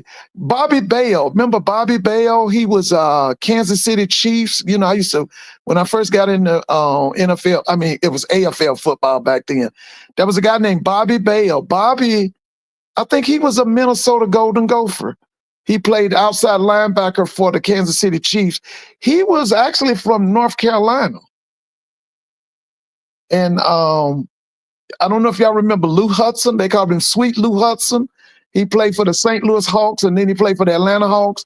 He was from North Carolina, and then he played for the Minnesota Golden Gophers in basketball. But yeah, I remember. Now, Alan Page went to Notre Dame. He's a judge now. Alan Page was awesome. He was a defensive tackle. He won the MVP one year. He was awesome. He was awesome. He could outrun running backs. He was something else. But the Purple People Eaters were Carl Eller, Alan Page, Jim Marshall, and a guy named Gary Sutherland. And the coach was named Bud Grant. He talking about a different. He said Tennessee State versus Kentucky State, the little brown jug. Talking about the HBCU little brown jug. Oh, okay. Now I Do you know remember. about the little brown jug, Max? I have no idea what you. Yeah, I'm so ridiculous. Now I remember when Tennessee State used to play Hey, Kentucky State. They were the thoroughbreds. I remember them. Their colors were green and gold. They was hey, talking about the Mr. Ford. black. They was Hey, talking about Uh-huh. the hey, black one. Let me tell you something. Mr. Ford reminded me of my father. When he talking, I just shut up. I don't know what the hell they talking about. Matt, I got 25 trucks. You gonna run it like this? You gonna run it like that? The man been dead 20 years, and I still listen to him. Mr. Ford is like my. I just said let them talk. So Mr. But Ford, yeah, now go. You got the floor. I remember Kentucky State. Remember now, Kentucky State gave you Big John Merritt. Uh, what's that? What's the quarterback's name for the Pittsburgh Steelers? What's his name? Russell Wilson and Russell what's it? Wilson's granddaddy, And they got another Harrison Wilson. Harrison Wilson. from He Jackson coached State. at Jackson State. He was a graduate of Kentucky State. You know, Russell mentioned that. Yeah. Now, what about the guy? He was the legendary basketball coach at Alcorn. Remember him? He was legendary. David Whitney. Dave Whitney was a Wizard. graduate of Kentucky State. The Wizard. Yeah. Now, Kentucky State, they came down to the SIAC because that's where they are now. They play in the SIAC. But I remember when they would play Tennessee State. I remember when Tennessee State would play Kentucky State, and they also would play Central State, which was out of Xenia, Ohio. Okay, so allegedly the little brown jug between the blacks, the black schools, the HBCUs, was between Tennessee State versus Kentucky State. It took place in the 50s and 60s. A little bit about the little brown jug, which I've never heard of this bowl before, but The there's Color some Folk folks. Bowl. It's not a colored folks bowl. That was It what they was call a them back. historic football That rivalry was between. what they call them back then. The Color Folk. It was played intermittently over the years. The game dates back to when these two institutions, both historical black colleges and universities, competed fiercely for regional bragging rights. The little brown jug refers to the trophy awarded to the winner of the game, adding significance and tradition to the matchup. Tennessee State has historically had the upper hand in the series, but every matchup provides an exciting contest. That's all I got. Yeah, you just said Mr. Ford know about that, man. The most Well, recent no, I matchup didn't was know in it. 2021, where Tennessee State secured a decisive victory over Kentucky State with a score of 41-7. Now, you know what? Do you remember the game about 3 or 4 years ago? Jackson State went up to Indianapolis and played Kentucky State. Do you remember that one? That was in the Circle City Classic. I do. 2019. It Yeah, was I remember John that one. Hendricks. I mean, what's his name? Hendricks? Yeah, it was John Hendricks' first full season as a head coach. That's right. And I think Kentucky State was running something like a wishbone or Yeah, they ran like a version of the wishbone, but it was like a mix between the wishbone and the flex bone. yeah, that's what I Kind was of like thinking, a what flex Paul bone. That's Johnson, right. yeah, Like a kind of wing like what T like action. Yeah, I played remember that game. I was sitting at my house. First of all, I said, he can't stay at Jackson State and losing to Kentucky State. I know that ain't going to happen. He can't stay there with that. Yeah, we lost that game. I think it was Yeah, yeah. it was 22-19. Yeah, I remember that. I knew then. I said, no, he can't stay at Jackson like that. That's SIAC. And that was the last time an SIAC team beat Jackson State. Yeah. Now, one year, you remember the year y'all went down to Mobile and played Tuskegee? And they ran us off the field. Now, what year was that? It had to be like 2015, 2016. It was one of them years. It was really after we fired Comedy. Well, I know because it was Tony Hughes, and the year before they ran Florida A&M off the field. Because that guy's name at Tuskegee at the time was named Willie Slater. This guy was really good. Willie Slater was really good, man. Mr. Ford, y'all killing me. I don't know what I did last week.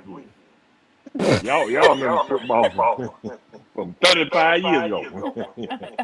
Wait, let me share this photo because I pulled up a photo. All right, this photo is from 1950.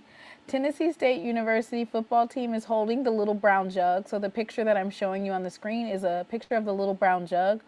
The little brown jug is a symbol of victory between Tennessee State and Kentucky State. On one side is a huge white T representing Tennessee State, and on the opposite side is a bright gold K representing Kentucky State. And so that is a picture from 1950 of Tennessee State. They won that particular game, and they're holding it up.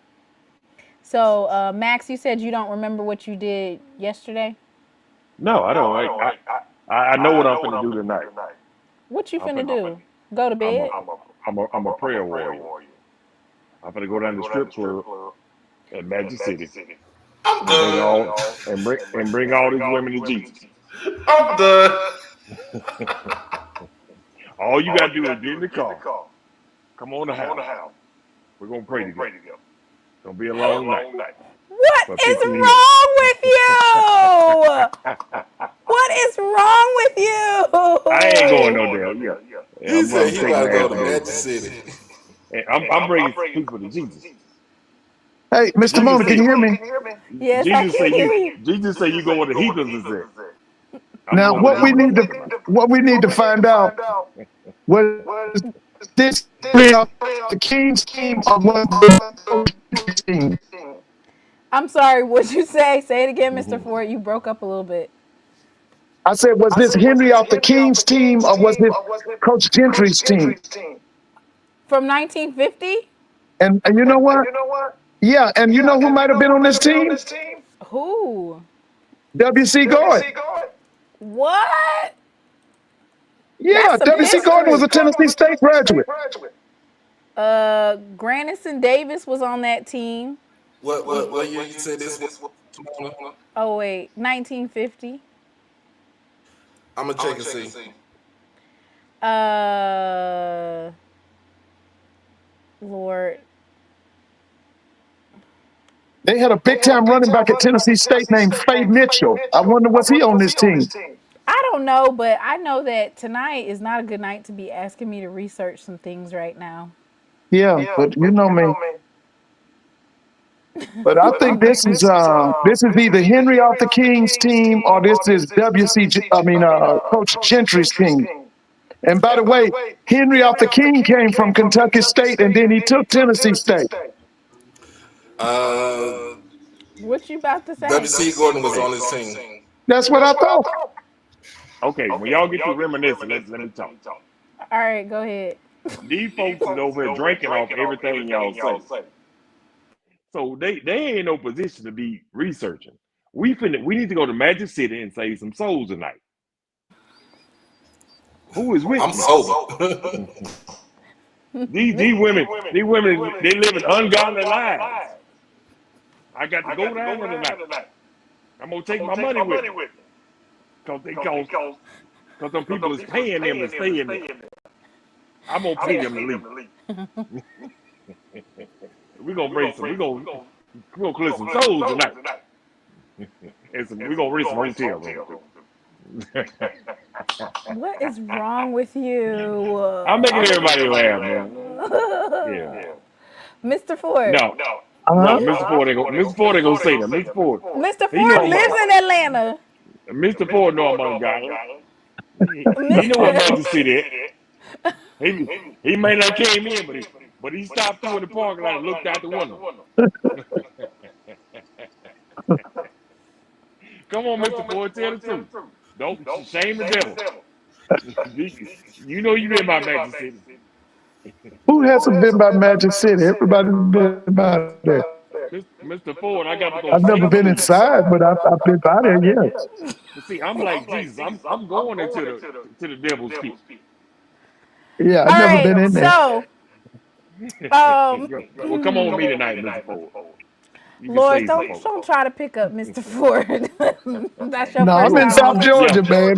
I'm in South Georgia right now. Y'all won't talk to Mr. Ford for another 6 months. Uh, Mr. Ford. uh-huh. I Let me was stop. told that Deshaun Jackson's uncle is has ties to Delaware State. Did you know that? No. What's his uncle's name? Let me pull it up and I'll read it to you. Okay.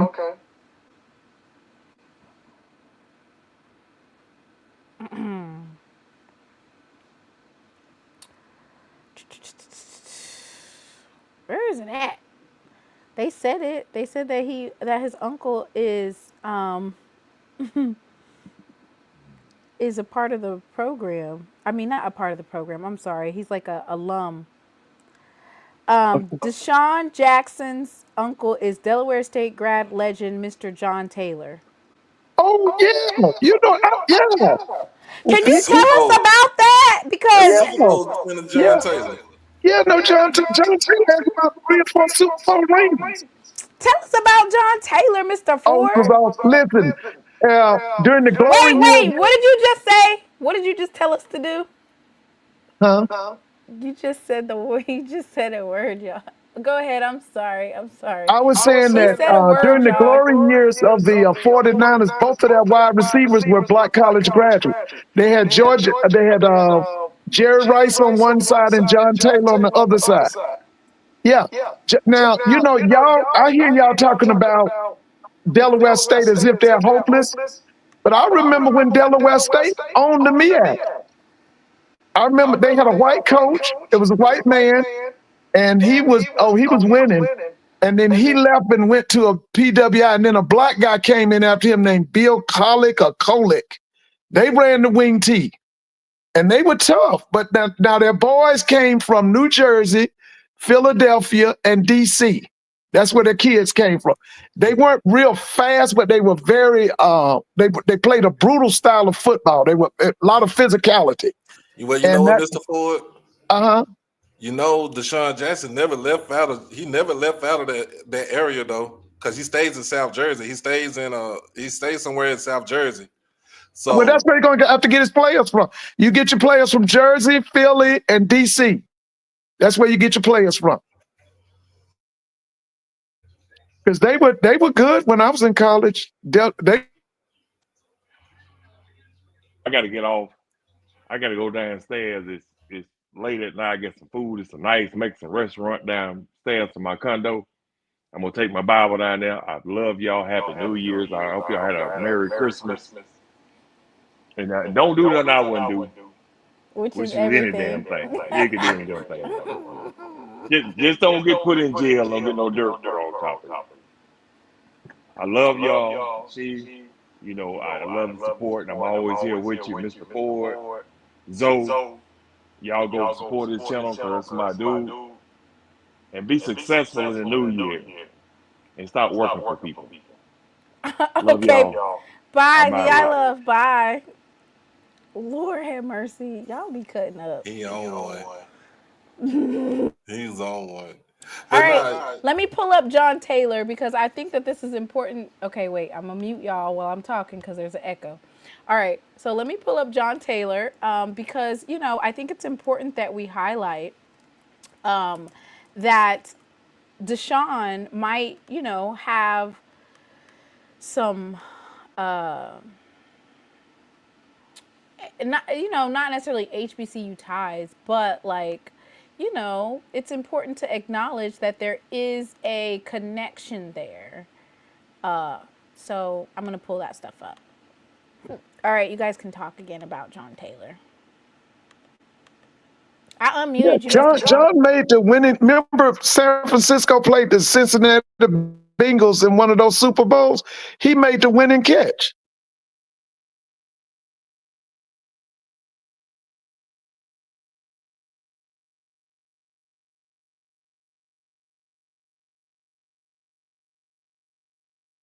All right, I'm gonna read this really quickly. John Taylor, whose record-setting years at Delaware State led to NFL stardom. I don't even know if I took myself off mute. I did. Super Bowl championship and induction into the Black College Football Hall of Fame was added another prestigious honors to the list. He was recently inducted in the 49ers Hall of Fame during a ceremony which included the addition of their names to the team's Ring of Honor. That was in 2022. He was a standout wide receiver and punt returner at Delaware State. He was the Offensive Player of the Year in 1985. He led the MEAC with 15 touchdowns to lead the Hornets to the first conference championship in team history. Oh wow!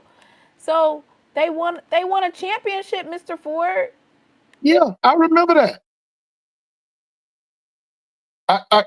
Pazisky, I think that white man was named Pazisky or something. Yeah, Yeah, it was. Yeah, and then he left and went somewhere, and then Bill Colick came in. Well, Bill was on his staff, I think. Right. And Yeah. I remember when I lived in Oakland. So when I lived in Oakland, it was back then. It was in the late 80s, early 90s. So back then it was just straight up. It was just straight up 49ers town. Oh yeah. So I remember all the Super Bowls. I'm a Cowboys fan. I still hate the 49ers to this day. But John Taylor was a bad man though. Yeah, it was Rod Milstead was on that team. John Taylor. There was a guy from A&T named Dwayne Board. There was some other HBCU players on that team too. Because see, John Taylor and Jerry Rice replaced.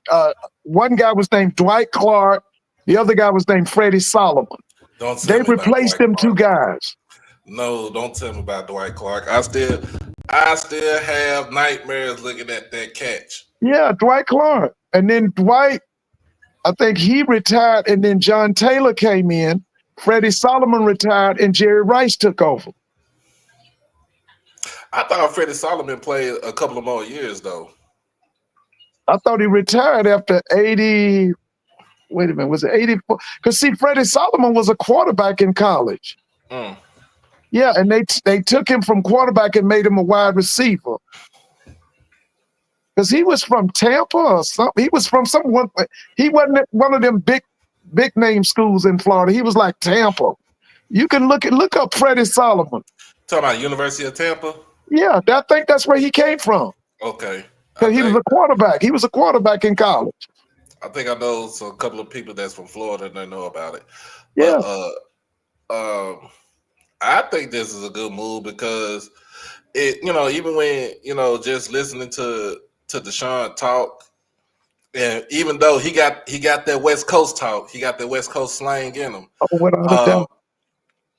Is the fact that he said that he wanted to coach at an HBCU. I'm not gonna say that's rehearsed or nothing like that. I think he really meant that. We talking about a kid. We talking about a dude that went to Cal Berkeley, which is, like I said, it's one of the Ivy Leagues of the West. Yeah. It's Cal Berkeley, Stanford, UCLA, and then USC. So he went up there. Not saying he's no dummy, because you going around folks that have 3.5s, 3.8s, 3.9s GPAs, and then you up there with Marshawn Lynch, what's your teammate? I think he caught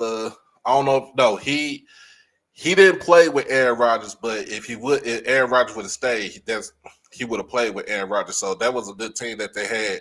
But just to hear the humility in his voice about coming to being the head coach, it's like you said, it's all about who he surrounds himself with.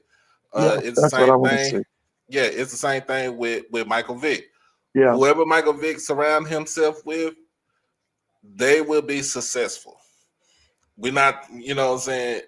And I would tell, if I'm the administrators of both schools, I would say this: don't expect for them to try to turn this whole program around in one whole year.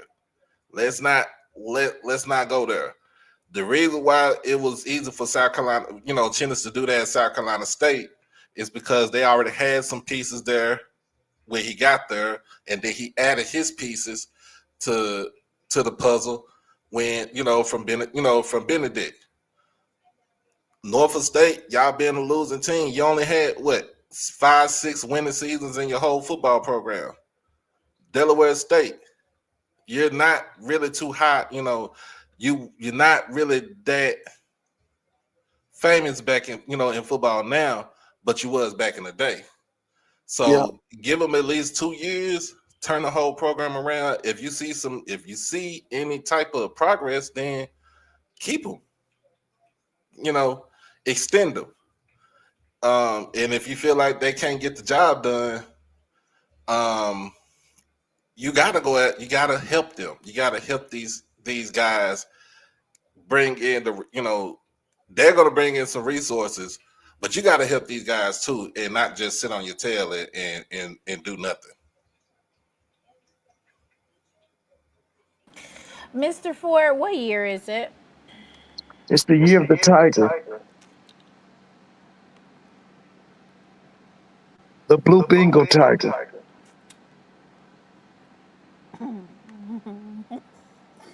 You just wanted to do that. You just wanted to hear him say that, did you? She can't say nothing.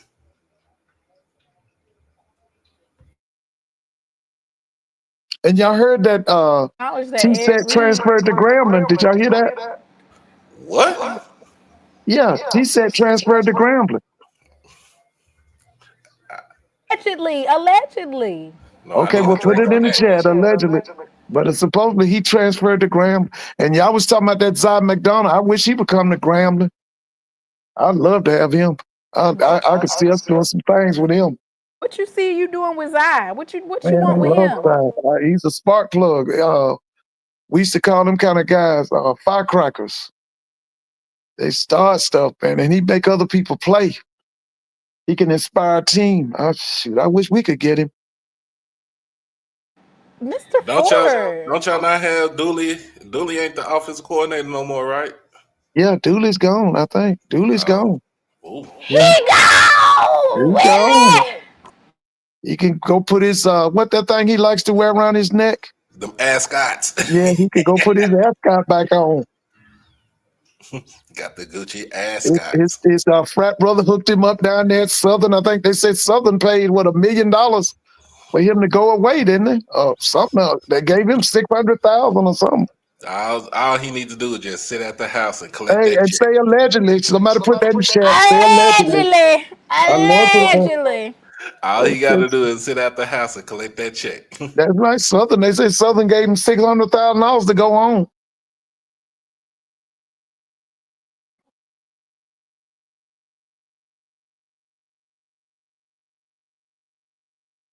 And Doc, I got to see the interview with Dr. Cavill and Tremaine Jackson. I missed it. Oh yeah, it was a good interview though. Yeah, I got to pull that up because I think he's gonna do well at Prairie View. I think he's gonna do well. And by the way, I enjoyed Texas Southern Band at the game. Was that Christmas Day? Mm-hmm. The Houston Texans. Houston Texans and who's the other team? It was Baltimore. Baltimore. Yeah, that's right. I enjoyed Texas Southern's band. They're talking about Zai going to Alabama A&M. Zai going to Grambling. Why y'all keep trying to take Zai from us? I thought he was in the portal. He in the portal. Well, I hope he go to Grambling. Mr. Ford, what you think about Valley Band going to perform for Trump? Yeah, I saw that. What you think about that? Now you already know. Don't. Let's keep the conversation pleasant. No, I want your thoughts. We need to hear what. Let's We keep the need your conversation pleasant, opinion. man. This is a family program. I don't need to start saying that kind of stuff. What you was gonna say? You don't think about it.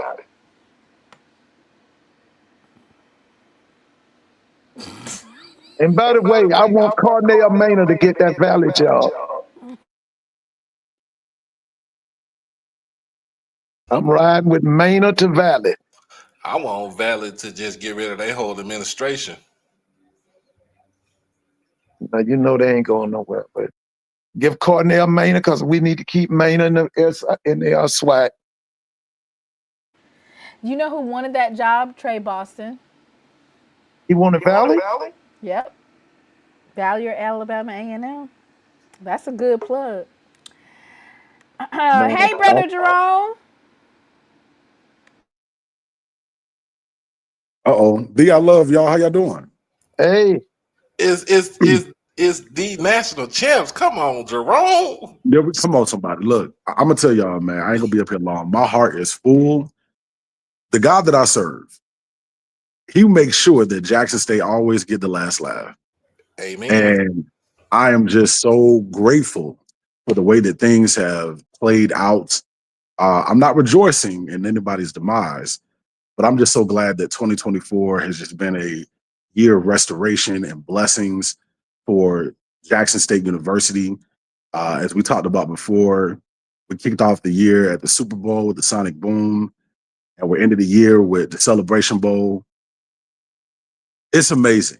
And this is just a testament, man. If you just see it through, everything will work out in your favor. Preach it, brother. Preach it. Man, I'm really, really full. Thank God. Amen. And guess what? We end the year in sunny California. Absolutely. And this train is still going to keep moving. So I'm just so excited about, what direction the university is heading in, the Sonic Boom, the football program. It's a much better direction than what Colorado's looking like. I've never seen a team. Amen. Amen. Preach. I mean, the way that they're getting dog walk all over social media right now. Preach. And to see these quote unquote Buffalo soldiers hiding on Twitter. Man, Black Twitter is going there right now. And I'm glad about it. So Timona, if you or Doc have some type of victory song, any type of gospel song that just, I don't know, just kind of aligns with what's going on tonight, whether it's victory is mine, the battle is not yours, the devil is a liar, got the devil under my feet, whatever you choose,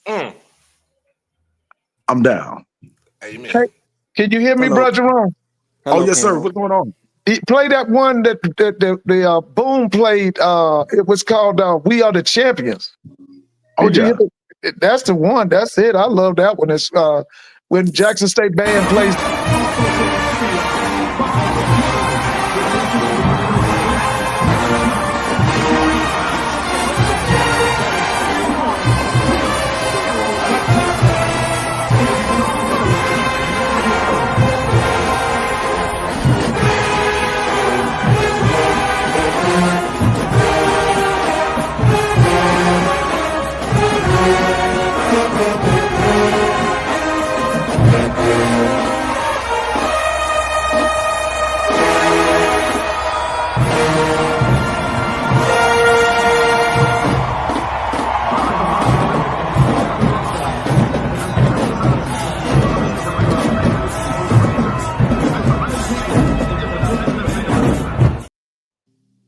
Yes, sir. That's it. Hello, panel. Amen. Hey. What up, Jay? What up, nephew? Oh yeah, I was responsible for this meme on the screen right here. Oh man. But how are y'all doing tonight? Blessed and highly favored, man. Yeah, man. God is good. Now listen, Brother Jerome. Yes, sir. When are you gonna bring Jackson State to Charlotte to play North Carolina A&T, so y'all can run them out of Charlotte? Mr. Ford. Hey, you know what's so funny, yo? Like me, Timona, and I think it was Brandy. We were talking on Twitter, And this, what you just said, kind of aligned to. Bring y'all what they do. Y'all meet up downtown of Charlotte at that Panther Stadium, and have North Carolina NT and Jackson, and then y'all put belt to ass. That's what you do. That would be amazing. To them peasants. Yeah, beat them. I mean, because I'm so sick of them, but they gonna beat the color schools. Okay. Man, they need us more than we need them, but I would There definitely you love to go. see that. I hope y'all run them out of Charlotte. Facts. Hi, CJ. Hello, how y'all doing tonight? Good. Yeah, I'm residing here in Baltimore City, Maryland, home of the Baltimore Ravens, also the Morgan State Bears. And there's a lot of buzz going on about Deshaun coaching at Delaware State. We're about 45 minutes from Dover, Delaware. So there's a lot of buzz about him. I also watched the interview earlier they did up in Philadelphia with the athletic director from Delaware State. And he said that, according to him, he was surprised that the candidates they had, it kind of like bounced out between ordinary traditional coaches versus so-called celebrity coaches. So he said that it was kind of even, and he said that they were surprised that Deshaun was interested in the job. So they brought him on campus. They showed him around campus. They showed him the upgrades that they're going to be doing at Delaware State. So, and then Deshaun made it known that he was always interested in coaching at the HBCU. So, and they said that they liked Deshaun's plan for the program. So they were impressed. And according to him, in the interview, he said once Deshaun left the campus, he and the other administrators were like, he's our guy.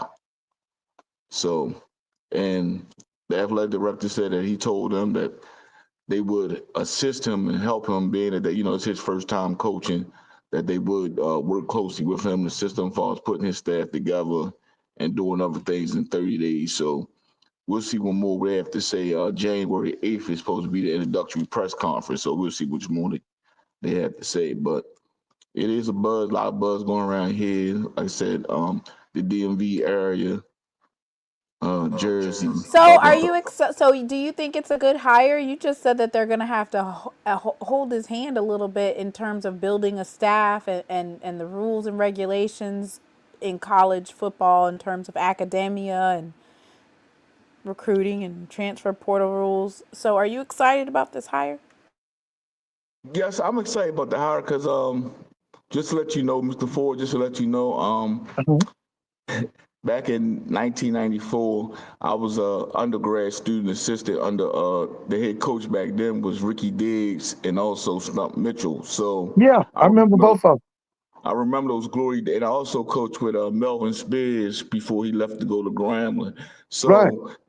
I remember those days back when we played against A&T and also we played against Delaware State. Delaware State was always pretty good. They always had good athletes.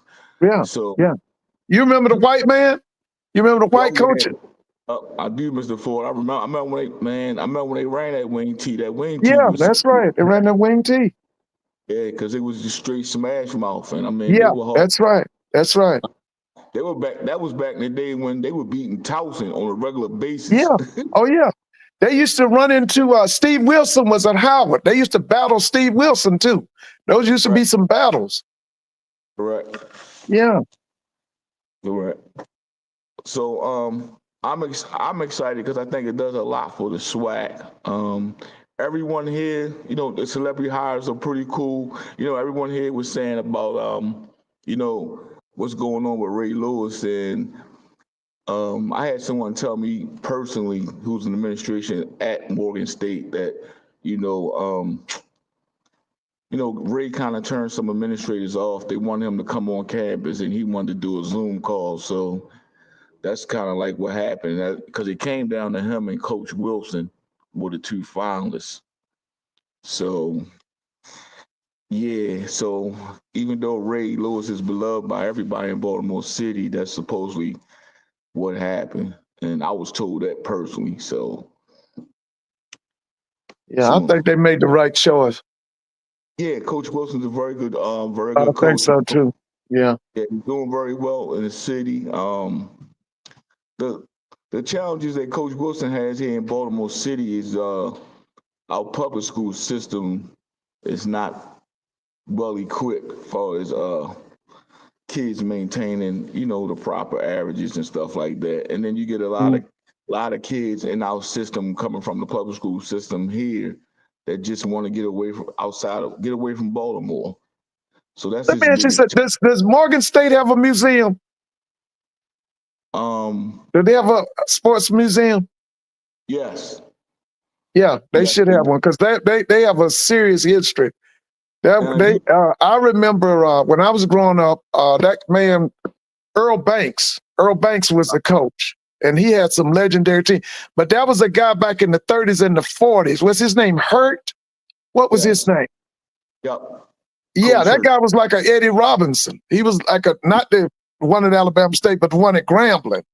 He Right. was really good for about 20 or 30 years.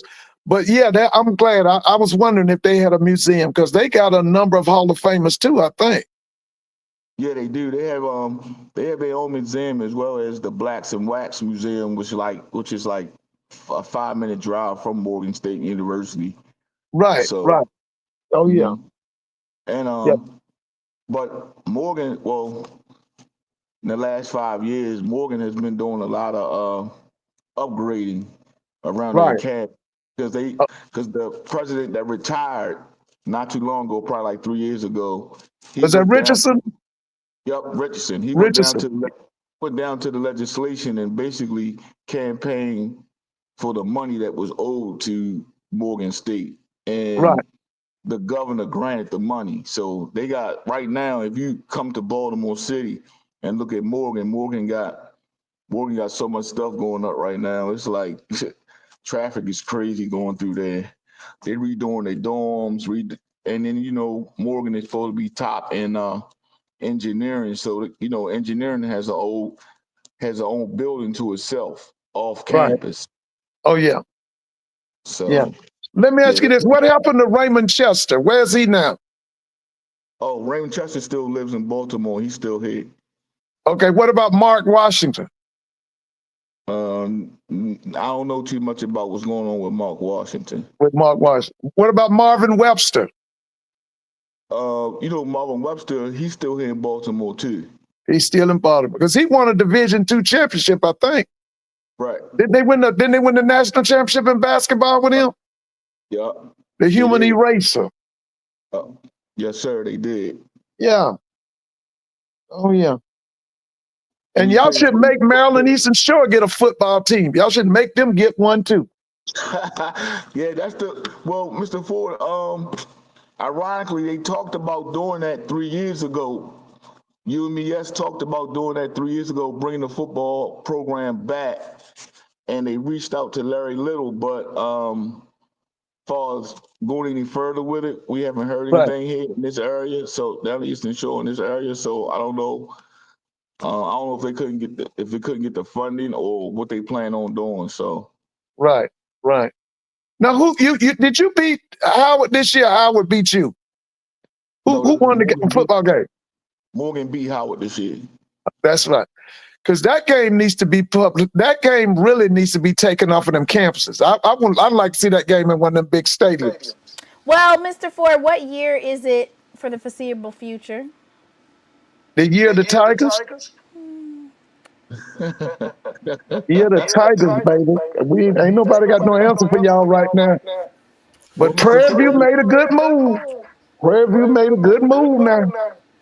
Believe it or not, Miss Timona, believe it or not, you'll be surprised that the way football in the South is veered up here in the Northeast. It's like we're jealous of the football in the South because Are you guys jealous of the football in the South, of the yeah, culture? because the athletes are different. The athletes are Ooh, bigger, faster, stronger. Um, Culturally, HBCU football is looked different. You'd be surprised, Mr. Mona, how many kids, football players up here, come out of high school just revere for schools like Jackson State, Florida A&M, even Alcorn to come up to the Northeast and recruit these boys. I mean, it's like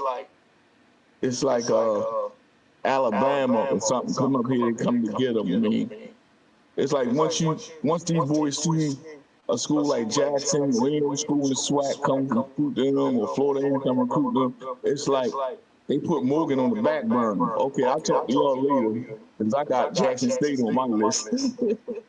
Well, see, here's the problem. Howard University is punking out. Now, instead of Howard, Doc's gonna get listen, you. listen. Wait, Instead of can you Howard please University, stop wait a minute. saying Let me that? say this. Let me say this, Mr. Mona. Let me say this. Instead of Howard University inviting Morehouse up to New York, and Morehouse ain't got no more than 10 scholarships, they should be bringing up Florida A&M, Jackson, Southern, or Grambling, and meet them in New York at the Meadowlands, in New Jersey.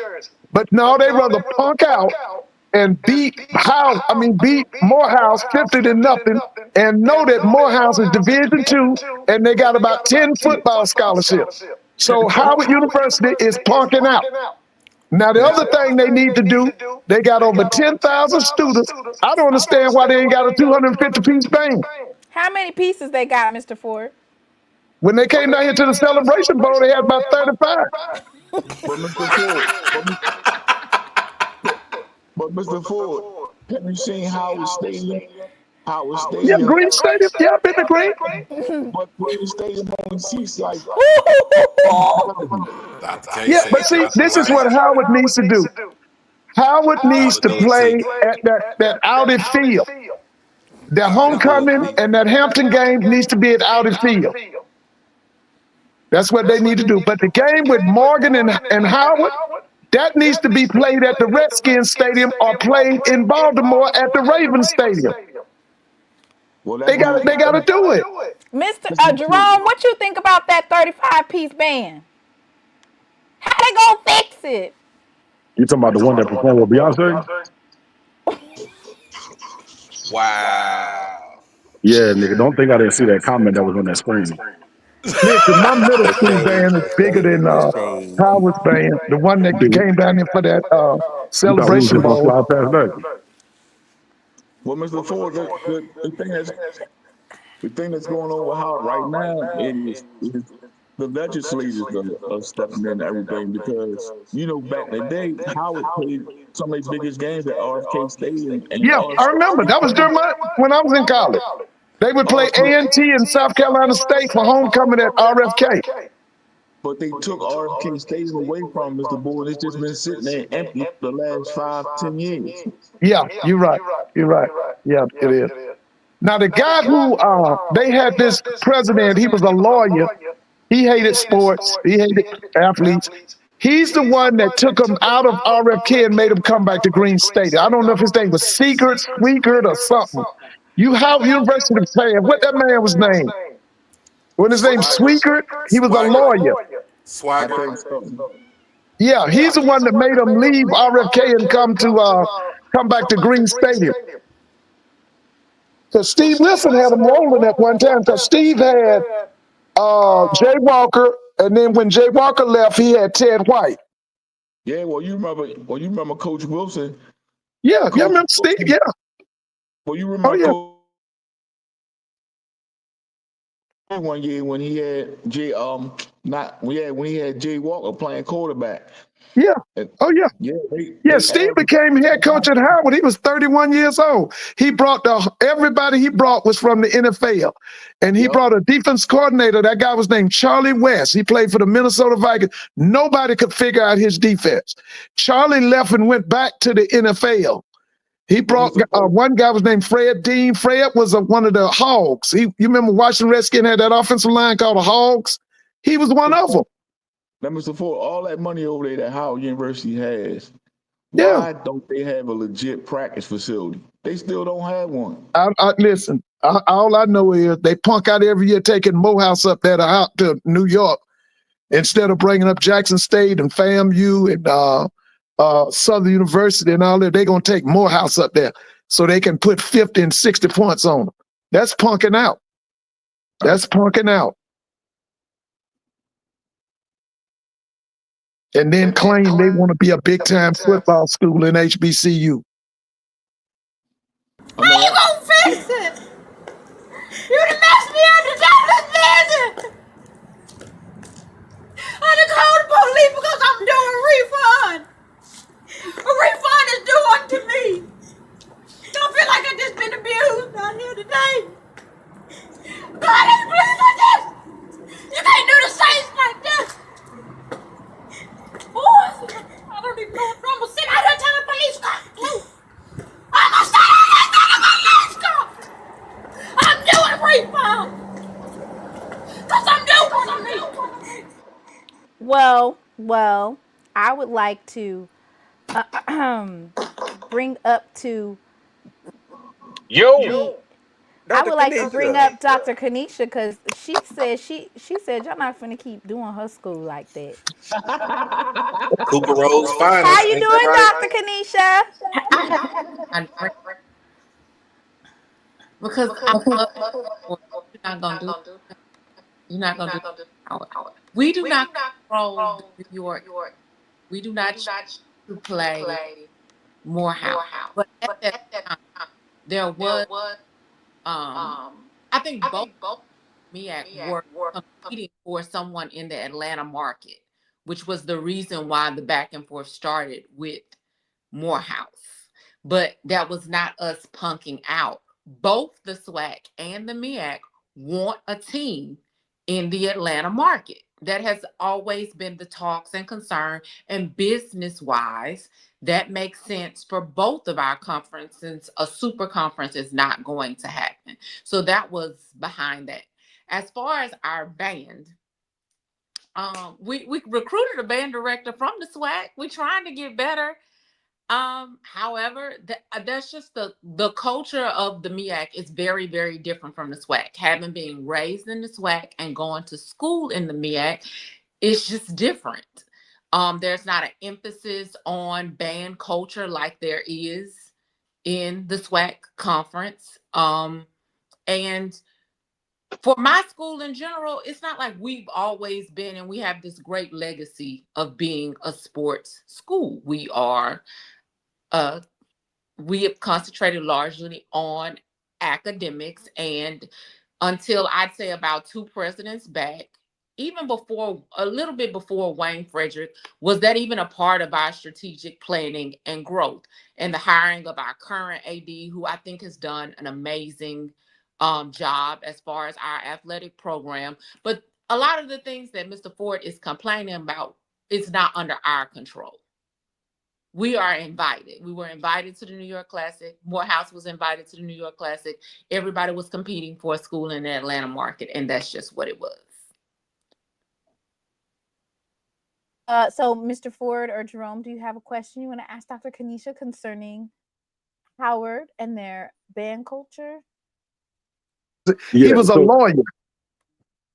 Who was a lawyer? He was the president of Morehouse. Was his name Swigert or Seegert? Swagger. I mean, Swag. Okay, right. Yeah. Okay. Yeah. Okay. Hey, Dr. Kanisha, very nice to meet you. Question for you. So I know you mentioned you guys recently hired a band director. Not really. I think he's been there 2 years now. Well, yeah. Well, that's fairly recently. Yeah, like 2 years ago. What was Okay. that? Well, no, 3 years ago. 2021, 2022. Okay. So let me provide some insight. If y'all want y'all band to really crack, to really grow, is it possible that you guys can move them out the way and get an alum from Jackson State? Because every Jackson State alum that's taken over a band program on the East Coast, it's just blood from Norfolk State to Winston-Salem State, several HBCUs around the Mid-Atlantic region. I think that's the secret sauce that Howard should maybe dip into. All those great schools in the DC area like Dunbar, and you got Milford Mills Academy in Baltimore. He would definitely come in and shake some things up. I think it's okay. So I think not that I can't remember who all the candidates where I'm not even gonna tell you who I really, really wanted when we hired. I wanted to bring Hamer Time to Howard. I ain't even gonna lie. But Hey, I feel like we have added pieces. Like nothing happens overnight. We've added pieces to our band over the last 2 seasons, and it's just a process. I'm gonna tell you. So, and I've seen it firsthand. We've had quite a few guys that I marched with in the boom and who were assistant directors when they took over the program. It was like a slight process on the East Coast, maybe 1 or 2 years. But after that second year, the band was typically around 100 to 150 pieces. But yeah, like if you guys are looking for a director next time, definitely reach out to somebody from Jackson State. They definitely know how to recruit well and really get a band program started. I got another question for you. Where do you guys stand when it comes to next year's schedule? Are you guys looking to schedule like a Jackson State or another SWAC school to come up to DC? I wish I had answers for you. I'm not in any position to answer that question. I know, to my knowledge, currently our football coach is in negotiation for extensions on his contract. So I couldn't even answer that. I don't know. It's basketball season. Well, I answer that question. I can answer that question. There's a like I said, I coached at Morgan State back in the late 95 through 99, and there's always been this ideology that the schools from down south won't come up north. It's always the schools will have to from the north will have to go down south in order to play the Jackson States, Southerns, Alcorns, Florida A&M. That's always been the myth. So, Well, I'll tell you, Jackson State, we came up to DC in '98 and played Howard. We There's been got a couple. smoked that year too, did we? We did, but then Man. they came back. They came down to Jackson '99, and we were returned the favor. I then played them the next 2 years in Chicago. But we're definitely not afraid to come up there. We have large alumni bases in the DC and Baltimore area. But if you guys call our ID, I'm pretty sure, and not just Jackson State, but there's some other schools as well that would love to come up to that market. Because I know we used to play Florida A&M at Florida A&M year after year because Florida A&M didn't want to come up this way to play Howard, play Delaware State, and play us. So what they would do, they would pay for all the accommodations and everything for us to come down there year after year. So maybe I don't know if it's the same. Like I said, I don't know if it's the same for all the schools down south. Yeah, I would have told Florida A&M, I would have dogged their ass out. Now y'all got to come up north, get this frozen tundra up here, man, for real. And to be honest, FAMU, they've done that to a lot of schools. I remember when they were in the MEAC and they signed a home and home deal with Alabama State, and I think it was 2008, and Bama State went to them. It was like Labor Day weekend, packed stadium. Bama State brought their fans and cheerleaders and band, and I'm pretty sure FAMU made well over $1 million. But when it was time for them to return the game in Montgomery, FAMU got with the PWI to buy out the contract, so they can play that PWI. So if you schedule FAM, you might want to make them come to your spot first, because more than likely they're going to get with the PWI to buy out the contract. Mm-hmm. Sold out to Whitey.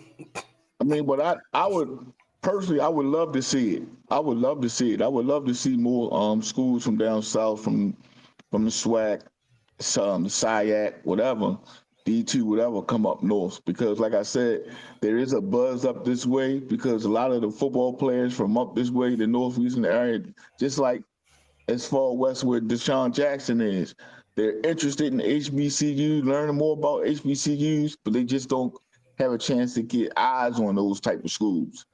You know what I mean? So I would love to see it.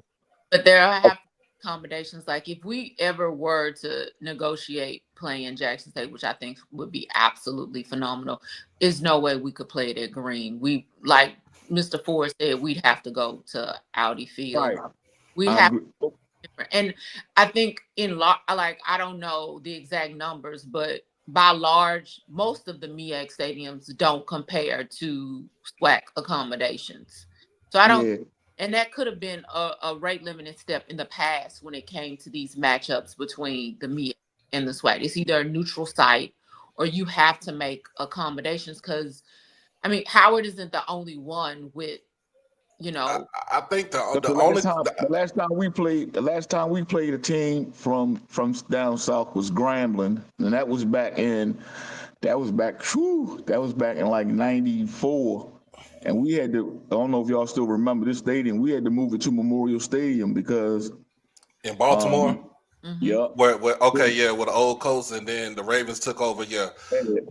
Because our stadium only seated 10,000, and it were more fans that were interested in coming and seeing the game, so they had to move to Memorial Stadium. So the only stadium really in reality that's in the MEAC that could hold a school like a Jackson State or something like that, or a Southern or a Grambling, is Norfolk, because they got a 30,000 seat stadium. Everybody else I mean, unless you go to South Carolina State, I think there's like 20, 25, 26, but everybody else sitting at like 10,000. You know, Central is sitting at 10,000. Morgan, y'all sitting at 10,000. Delaware State sitting at 10,000. I think Howard as well. Yeah, Howard. Yeah, Howard sits at 10,000. So, can I ask you a question? I just seen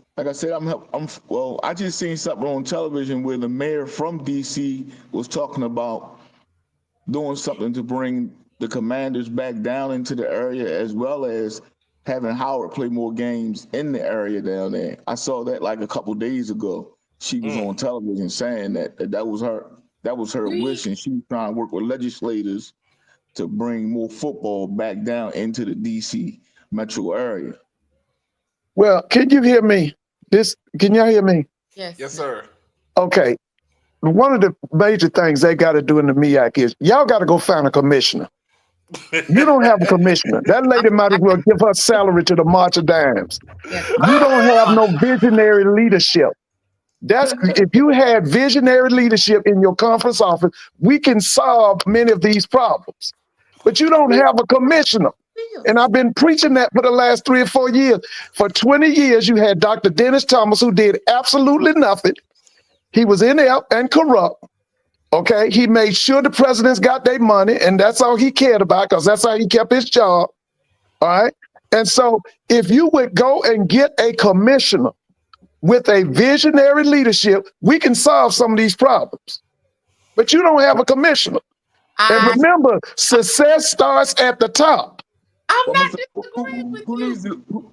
Who needs to complain, Mr. Ford? Is it the athletic directors that need to complain? No, you need a commissioner. You need to start at the top.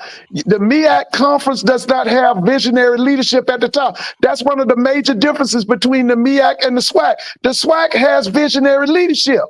They have Dr. Charles McClellan and his staff. They have vision.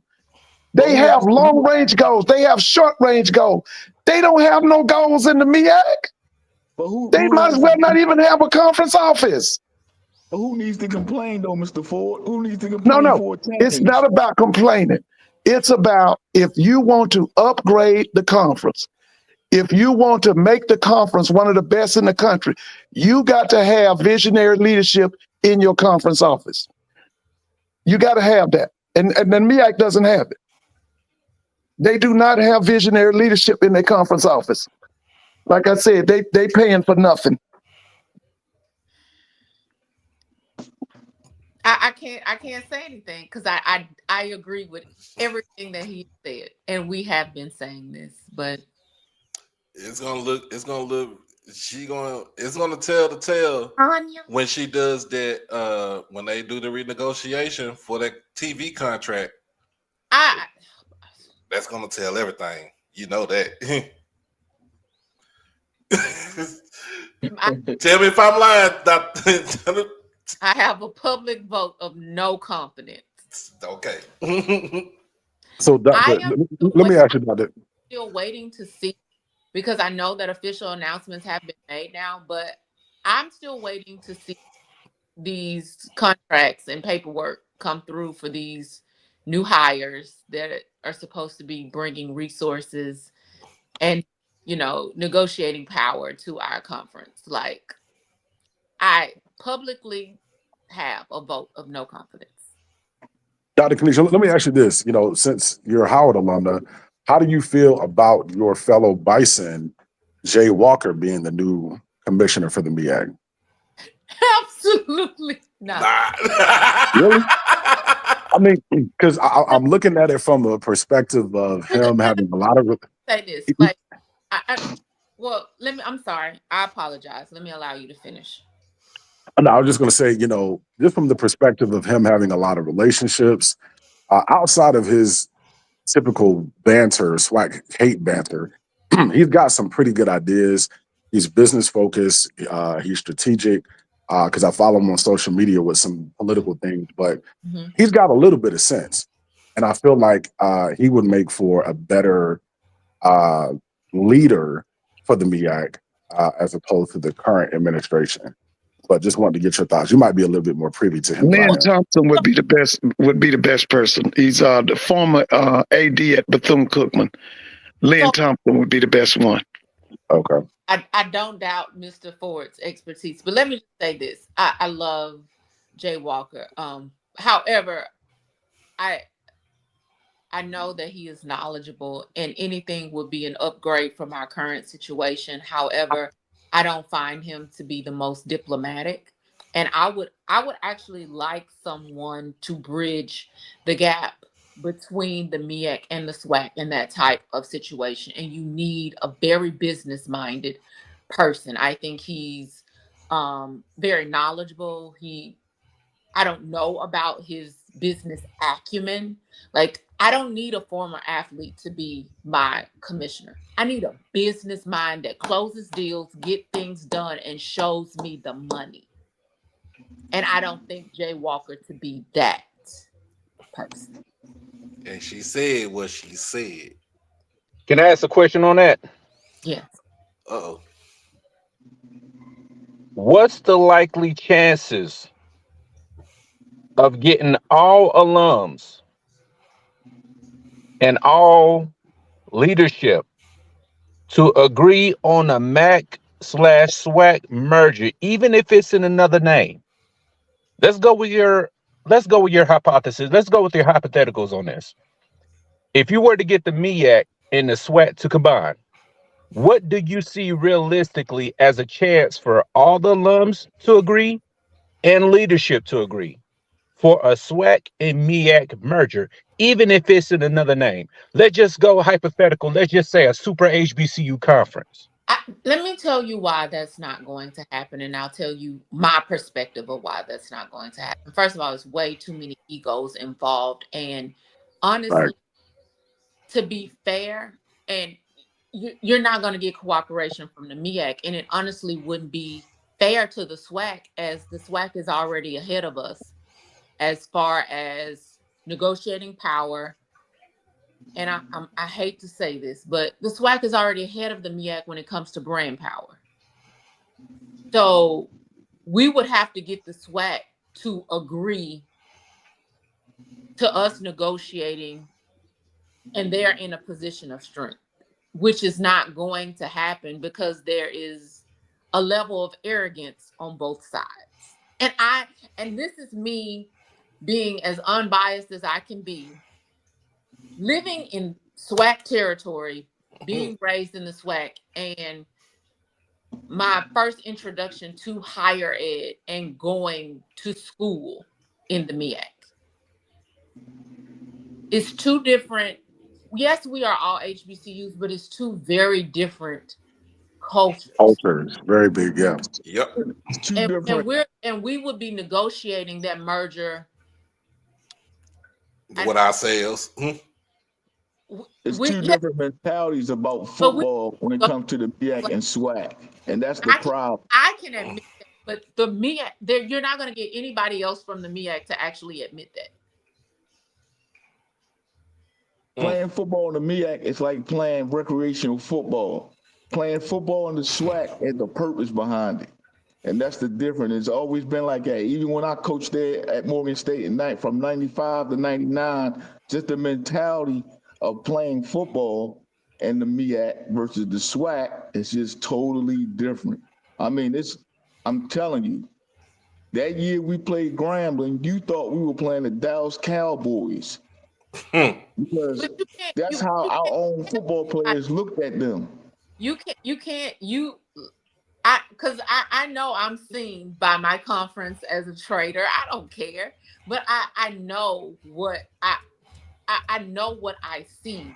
I feel like I can honestly compare the two.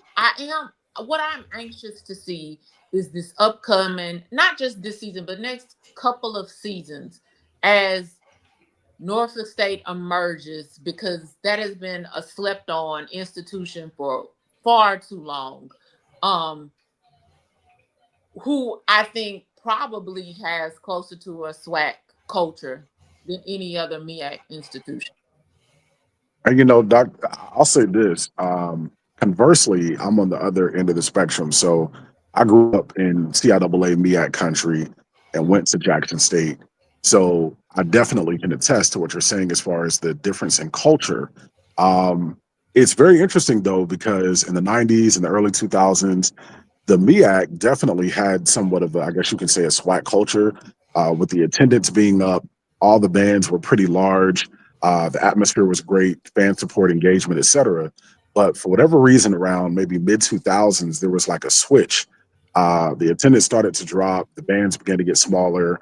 Uh, I won't say the emphasis on football began to wane a bit, and it kind of geared towards basketball. Because most of the MEAC schools are former CIAA schools, and those are basketball prominent schools. But I think with respect to leadership, if the leadership of the MEAC can put more of an emphasis on getting back to that culture of fan support, investing in the bands, etc. Because I feel like as Black people, as Black institutions, we can in fact walk and chew gum at the same time. We can have an emphasis on academics as well as athletics. I Oh, think agree. I think A&T did a great job of exuding that. Jackson State, of course, R2 institution, great level of productivity, great band athletics. We can have an emphasis on both and have that balance to reach that end goal. But I think, to your point, we have to get the buy-in from those leaders at the individual institutions. And as you mentioned, there are egos at play. Every institutional leader has its own perspective on what's important and what's not. So, yeah. And to be honest, from a historical standpoint, what's the brother? Mr. Ford can probably attest to this. Going back to the 80s, all the way up into the mid 2000s, there was always this ego battle between the presidents of FAMU, A&T, Hampton, and Howard. They came to the table when it came to the MEAC Council of Presidents, and there was always this power grab or like a power shift, and that's why a lot of things couldn't get done. And a lot of people do put the blame on the former commissioner. I forgot his name, but Dennis the real Thomas. yeah, but the real root of the issue, Mr. Ford, it was those presidents. They could not get along and they could not agree. I mean, Well, just you got to remember that the guy at Hampton, we called him Slick. Dr. Harvey? His name was Harvey, wanted to control the MEAC. And so he put a lackey by the name of Dr. Dennis Thomas in as commissioner of the MEAC. And you got to understand, that man was commissioner almost 20 years.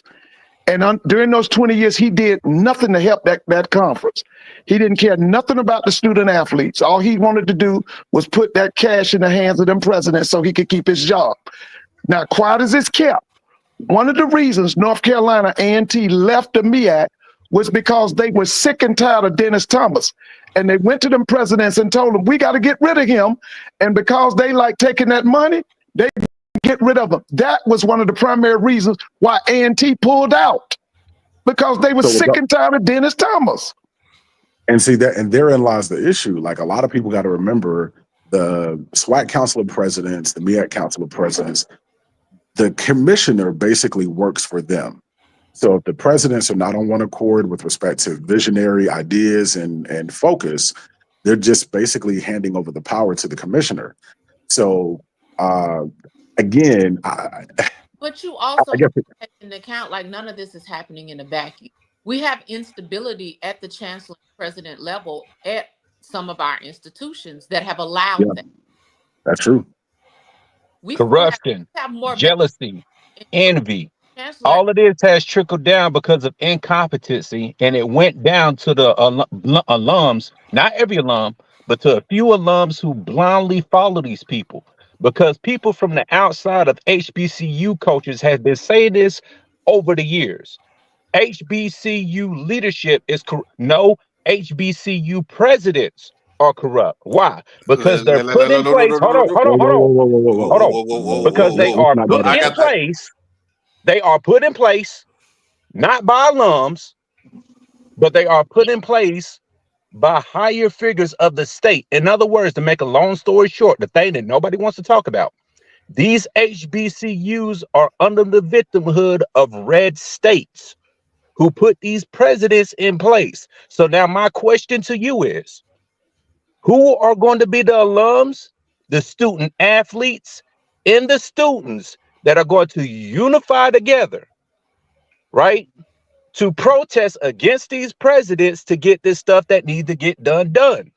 Because it won't get done if alums blindly follow under the leadership who's under the guise of these presidents who really don't care about these universities. Why? Because they're not put in place by the alums, they're put in place by the state. So who are going to be these people that's going to unify together, that's going to do the right thing and protest against these presidents to put the right leadership in place to get what done needs to be done? Well, North Carolina A&T. Yeah, and let me offer a different perspective, because we can't blindly state that these HBCU presidents don't care. I think a better assessment is to say that quite a few HBCU presidents have more of a background and an emphasis on fundraising and academics, and they don't have necessarily the background in athletics with respect to how to properly fundraise, build a fan base, having an eye for hiring solid, talented coaches. They don't have that perspective. And Mr. Ford has said this quite often. You have to have your president, AD, and the football coach on the same accord, like on the same wavelength. And we've seen that with an A&T. There have been times in Howard University's past, we've seen that. We've seen that with Jackson State, Southern in the 90s. So it's definitely possible, and it is a living thing. It's an active, situation.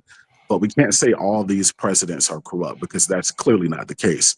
It's just a matter of some of these presidents don't have that background in athletics to develop those relationships, to build the fan base and the culture.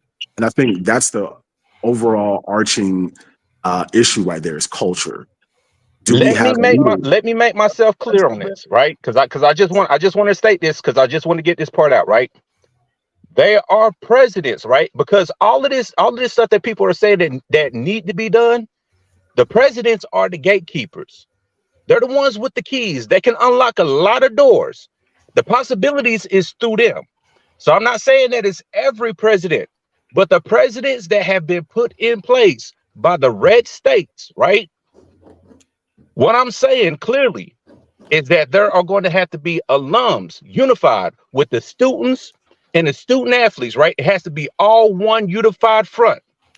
And what needs to happen is that there needs to be a strategy to say, hey, this is where we are, this is where we're trying to go to, and this is the end result of all of it. But if there's not a plan, hold on. If there is not a plan in place to where there can be a unified front against these gatekeepers that are purposely, right, try to keep HBCUs in a space to where they cannot grow and further expand to that next level, to what we all know HBCU should have been years ago, right? There needs to be a unified front with the plan in place. So you can elevate past these people that have the keys that are keeping HBCUs behind, because we know that these people are morally corrupt. Why? Because you weren't the ones that chose them. The state did. Now, So what are now, let, you going to do about it? Is now the let me question. say let me say this. Now, not all states elect Correct. the presidents of the school. Correct. Majority of schools have board of directors. There's a Correct. lot of schools that belong to a university system where the system picks out the presidents, a chancellor, a provost. So let's not get into that whole situation. This whole gist of saying that all majority of HBCU presidents are corrupt, because that's, to me, that's a damn lie. It is a lie, and It's that's a I lie. didn't We say can't. all. I said the few that hold the keys, But the ones that are on okay, the victimhood of the that's states, not they are the how ones. higher education but works. That's right. not how higher I- education works. Correct. And when you are saying that the buck stops with the president, that's not how higher education works. Not a president has somebody that they go to as they have a higher up also. Majority of these presidents and chancellors and provosts have a board of directors that they go to. If the board of directors ain't on there, then the president can't do anything to help out the school. Now, at the same time, there are, and I say, not gonna say a lot, is only a few, not, and maybe in the last 20 years you can probably count on one or two hands. I mean, on one hand. The only other situation we would see about a president being corrupt was at Morris Brown. We already know what happened with Morris Brown. They just got back their accreditation, and it's been almost 20 some years. So let's not go and say, well, these presidents are corrupt. They keeping the money away from the students, the schools, and stuff like that. Let's stop doing that, because at the same time, we don't know what these presidents are doing unless they have an open forum, just like what we got right now. This So is let me an say this. open forum. Let me say this as well. Here's another caveat. The gentleman mentioned presidents that are stopping growth, et cetera. The presidents are not stopping that growth. When you look at the allocated budgets with respect to public institutions, public HBCUs, when you talk about the allocated budgets that are given to us, that's a problem.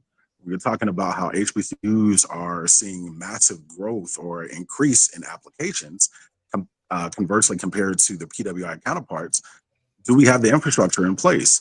And when we ask for the infrastructure improvements, such as more dorms or student apartments, et cetera, is that blocked by the powers that be? So, we're talking about growth. That's not an issue, or a lack of growth. It's not an issue from the president's side.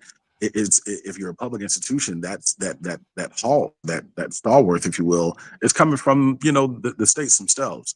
So I think that most HBCUs have very competent leadership, very competent presidents that want to have that balance between athletics and academics.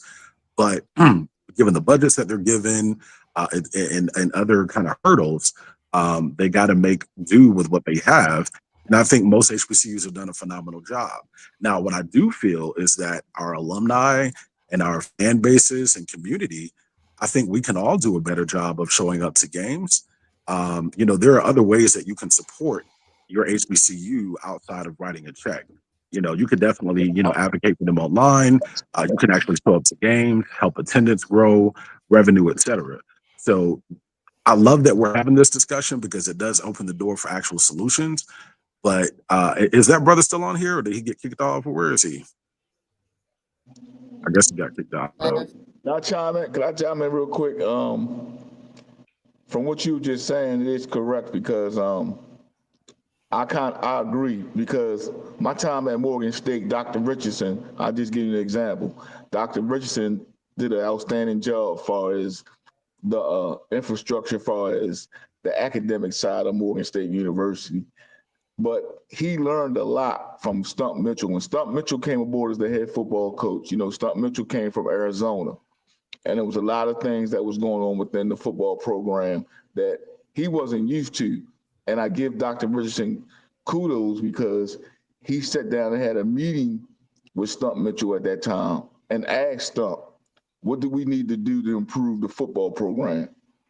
And Stump not only explained to him, but he walked around campus, the stadium, and looked other parts of the facilities, as well as the locker rooms, nutrition, all of these things that Dr. Richardson was kind of oblivious to, because he was the type of president was really more concerned about the academic side of Morgan State. So he learned a lot. And once he sat down with Coach Mitchell and he learned these things, that's when you started seeing improvement within the football program. And Dr.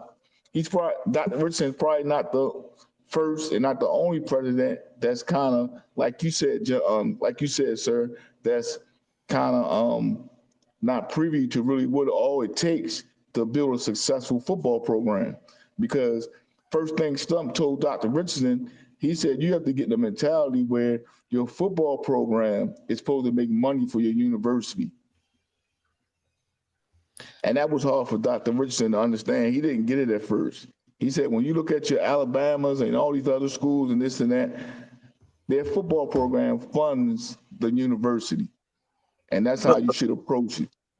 Let me ask this quick question, and I might know the answer to it, but do you guys feel it would be advantageous for there to be some type of, let's say, HBCU symposium where we gather representatives from various schools that are doing it right? They got some best practices with respect to fan base, band, culture, athletics, top to bottom, and just allow them to disseminate some best practices and just share what they're doing well. And you look at in Norfolk State, they're constantly the winner of the MEAC All Sports Award. You look at A&T, the success they've had with respect to positive growth and enrollment in their academics and athletics, and Jackson State, et cetera. Would that be, I guess, like a solvent issue, like I guess a remedy, or like what do you guys think about that? So there were collectives that were taking place prior to NCAT that I personally am aware of, especially when it was coming. There was a collective of HBCU presidents, provost chancellors, in this quest for increasing R2 to R1 status. And I think I shared this on Twitter. I can't remember who I was talking to. I was talking to another NCAT alum. That was one of the saddest things that I saw fall apart. Like you were mentioning, I think between academics and athletics when North Carolina A&T left the conference. There were so many collectives about bargaining agreements and better ways to approach going after government contracts, like the defense contract that we share with Jackson State and 8 other HBCUs. Those were the kind of conversations and meetups and meeting of the minds that were taking place between HBCU administrators that I don't know. I'm not going to say that was the sole reason why it stopped, but several of the committees that I served on and I volunteered with ceased to exist after that fallout and fall apart. So do you think the fallout, are you saying the fallout was from A&T like leaving the MEAC, or? Yeah, and a lot of egos. I'll give you one specific incident. The year before, months before North Carolina A&T announced they were leaving, I happened to be at the festival in Austin, South by Southwest. The president of Prairie View A&M, Howard, North Carolina A&T, somebody else, I'm not, all of these STEM programs and STEM presidents were coming together to see how HBCUs could increase their research and mapping out that plan from R2 to R1. And then months after that, North Carolina A&T left the MEAC. I don't know what exactly was going on with Florida A&M. I can't remember if that was around the time they were about to have a change in president or something, but everything just fell apart. And since then, over the past, I think the past 6 years, just from my experience and how I have seen an increase in vacancies. We have more vacancies at the chancellor and president's position than we have with coaches, and that is concerning. Yeah. There's such instability and lack of succession planning, which I'm gonna brag a little bit on my school. The succession planning from our past president, Dr. Wayne Frederick, to Dr. Vincent, I think was absolutely impeccable. And I would love to see that across the board. But the lack of ability in leadership positions and the lack of transparency in board of trustees and other institutions, I think, has made that very difficult as far as like collaboration and moving forward as you collective. So how can we get that, started back up? Like this, I think it sounds like the first thing first is I encourage all alumni. Like, I've been doing this. I've actually been volunteering a lot over the past 6 years to have a better understanding of how higher education works. And I don't know who that other gentleman was who was speaking before. I did not mean to bully you or insult you, but first let's start with some education. People need to educate themselves on how their institutions of higher learning work. What is the governance board? Because everybody's governance board and the way that they govern their institution is not the same. You have private institutions versus our land grant institutions. It's different. So first start there. Second, we need to I want to see as much robust concern about our presidency vacancies as we do our football coaching vacancies. Because like you said, it all works together if everybody's on the same page. We want to win games. We want to celebrate. We also want to reach our R2, R1 statuses and bring in those, especially if we can do it as collective HBCU bodies. Just like we were talking about, we want to see games between JSU and Howard. I want to see also research collectives. I want to see multi-million-dollar collectives as far on research and STEM and grants on the academic side of things, just like we do on the field. So I think that's where we need to start as far as like educating the governance of our institutions, how we can collectively on both sides as far as academically and athletically combine our resources for better negotiating powers and bringing in the money. And supporting our current students who are trying to navigate higher ed in a space that none of us have ever seen before. Those are my suggestions. The first is always education. I love it. That's phenomenal. They saying bringing back up. But Simona, you still there? Timona is like a fly on the wall. She is listening to everybody up here on the panel. And will those type of conversations start with us, or will they have to start with the university? When I say with us, I mean like alums that are in Twitter Spaces or these type of conversations on YouTube. Just bringing those, I don't want to say aficionados, but those who are kind of like a subject matter expert in your case, or within STEM or whatever, have those conversations on YouTube and maybe present it to these presidents. Is that how it's going to have to get figured out?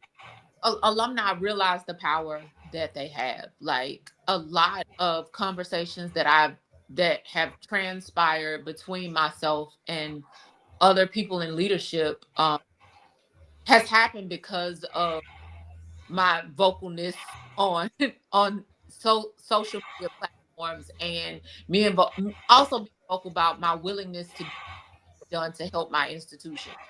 So I don't know what other have, but Howard also has there are ways for alumni to volunteer on leadership committees and other subcommittees where you do actually have hands-on access to people that make important decisions, and they want to hear what you have to say.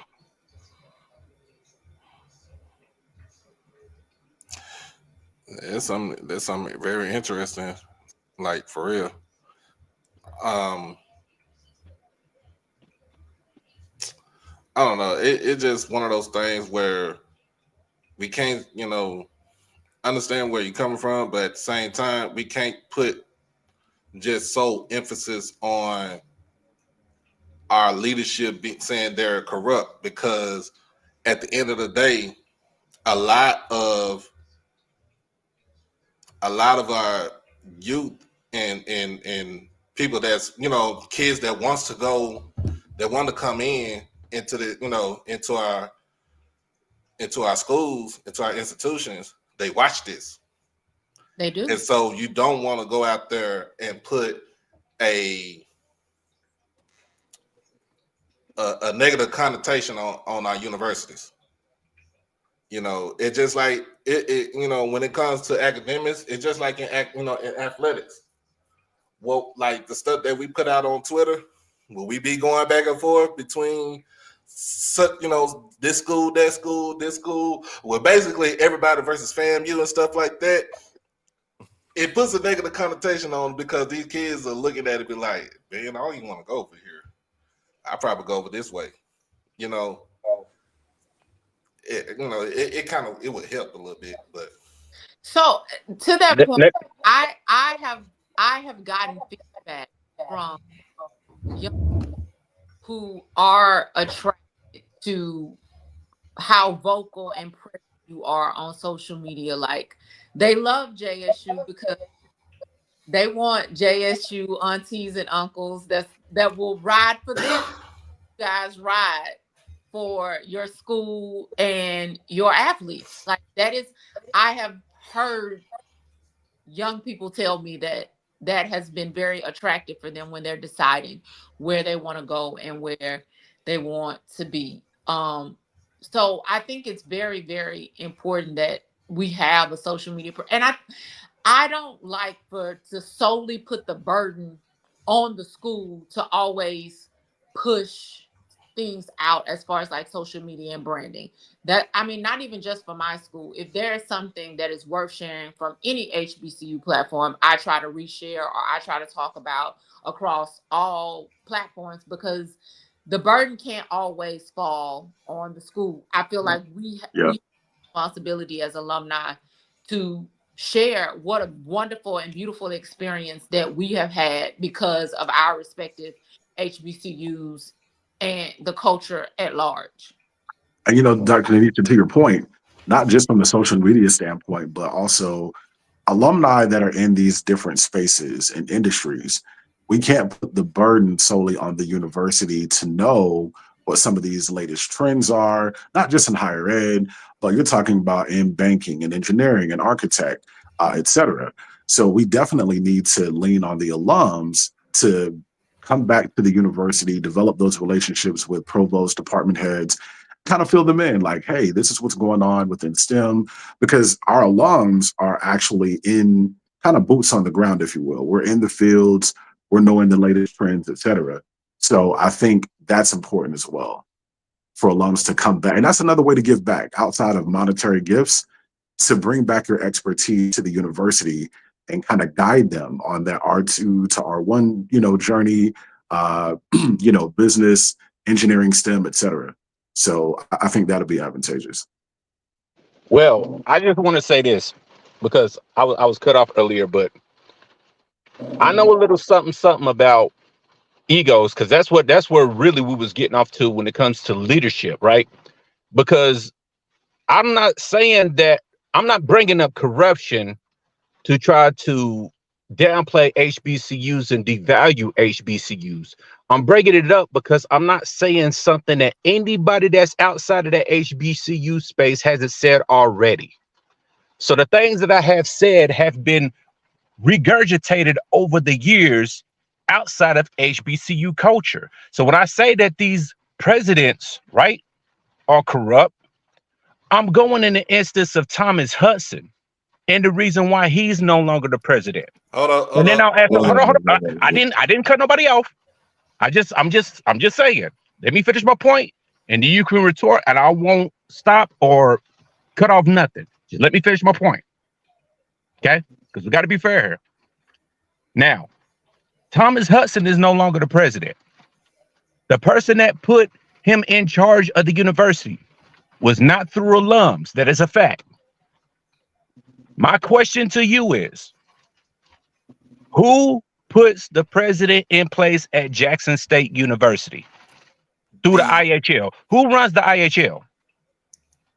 The state of Mississippi runs Well, the Thank you. IHL. Thank you. That was my so point. so Because so where does it come into play? I wanted to say that because I'm not, hold on. I wanted to say that because I mentioned state earlier, right? And it was so taboo and it was so out of the blue and it was, no, I'm not mentioning nothing that nobody don't already know. I'm not saying it's all presidents. I'm saying it's the few, but these presidents, right? With these alum who follow them blindly, don't question nothing because it pertains to the value in their loyalty, right, to the universities. I'm saying that this is the fight of the supporters, right, that are from out of HBCU spaces, not alums, but they're supporters, right? Long-time HBCU supporters. And it's the fight for them and the alums and the students and the student athletes to unify together. It's going to take one big unified front because I keep hearing over the years what we can't do, what was impossible, was not liable. This person is not on track of this. That person is not on track of. I've heard that over the years. But a funny thing happened 2 years ago. I was on social media, on my Twitter, talking to Jackson State alums about something called group economics, right? I called it my plan, which was true group economics, where 1,000 alums can get together who's capable to put $10,000 together annually, right? They said, this is what they told me. I don't care if it's $10, $5, if it's no amount of group of people is going to unify in HBCU spaces because of this thing called ego, right? Jealousy and envy. There's a lot of jealousy and envy in these spaces. But a funny thing happened a year ago, right? Where Jackson State alums, off of my plan that I talked on social media, was able to come together, put their money and finances together, and raise $50,000. And it blew a lot of alums' minds because they told me that it wasn't possible. But if I didn't spark the conversation on social media about my true group economics plan of 1,000 alums coming together for $10,000 per year, which is $10 million, if that conversation never happens, Jackson State is not doing group economics through Givelify, through tax exemption. The 501c3s is not possible. That's what they told me. They said Let that me say they this. couldn't do it. Hold on. Let me- Hold on. Because I I'm need you to finishing. land the plane, but I'm gonna I finish need and you to land my land the plane here. plane. Go ahead, land the plane, brother. Okay. Yeah. I'm saying that to say this. People keep telling me what's not possible because of jealousy and envy and all this other technical stuff with leadership. But I'm telling you, the same thing that I told to these alums that raised $50K. The video is still there on KC 1400 with TC Taylor in the chat. What they told me wasn't possible, but through my plan, they made a possibility out of an impossible. It is going to be up to you to unify, to fight against these people who are the gatekeepers. Because there are a lot of alums that I've talked to over the years that would love to see HBCUs in the next level. And by when I mean the next level, I mean the FBS in a super HBCU conference. It is possible, but you're going to have to be the ones to fight for it. All right, Go so ahead. let me just say this, man. Every year for the last 15 years, the Jackson State community, Jackson State alums have what's called a day of giving, and we annually raise over between $600,000 and $700,000 within a 24 hours time frame. So I don't know if the $50,000 you're referring to is more so for athletics, but we actually have our own group economics that we've been practicing for over 15 years. Number two, when it comes to President Hudson, you don't know why he stepped down because that was actually never released. So to say that he was corrupt, I think that's a bit disingenuous because you don't know why he actually stepped down. Number three, as someone actually mentioned, when it comes to HBCUs, we're not all monolithic. So when it comes to how we operate from a governance standpoint, as the sister so brilliantly stated, we've got some HBCUs that are private, some that are land grant, some that are just basically public, some actually report directly to the state, some have a board of trustees, some actually report directly to the alumni. So we've got to be careful not to throw these blanketed statements around regarding all HBCU leadership, because that's clearly not the case. When you're talking about corruption, let's be clear, for those of us who are privy to higher education, HBCU leadership has nothing, when it comes to quote unquote corruption, has nothing on the level of corruption at PWIs. And I know that for a fact. And Google is free. So you can take a look at the level of corruption that are at your UNC Chapel Hills and your Clemsons and your Florida States. It runs rampant compared to HBCUs. So let's just be careful with respect to the type of verbiage that we're using to, I guess, as adjectives or to describe our institutions. But one thing I love about this conversation, it's varied. We've got alums on here from different schools, different conferences, and I feel that moving forward as a collective, because I think that's where the real group economics is going to come from a collective standpoint. It's going to come from all the alums from all 4 HBCU conferences, putting our heads together to share best practices towards an end goal. What that end goal looks like, we've already talked about it, from R2 to R1, increasing, fundraising, branding, marketing, our engagement, fan bases. There's so many different areas that we can tackle, but I think we've got the right folks at the table as a starting point to move this thing forward. Let's not be negative.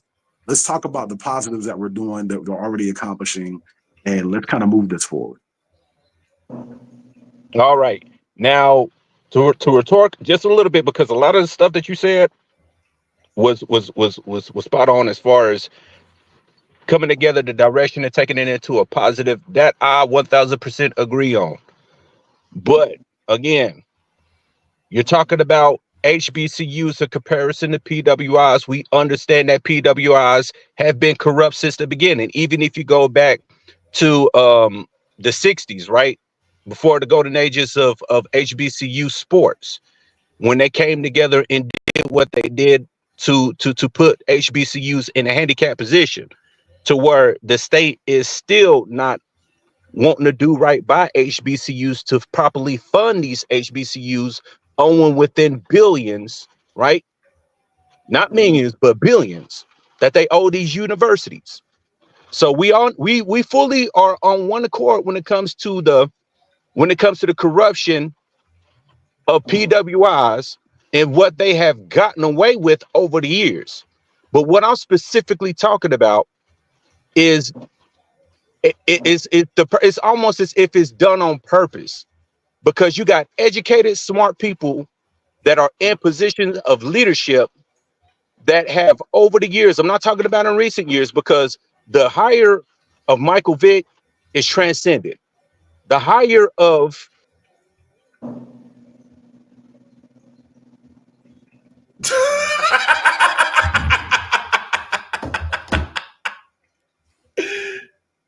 Oh, yo. What the hell y'all doing? Ain't did nothing. Wait, what just happened? Yo. He got kicked off again? He got But why booted. you keep putting him up there? Hang on, What? y'all. Let me get up off this couch.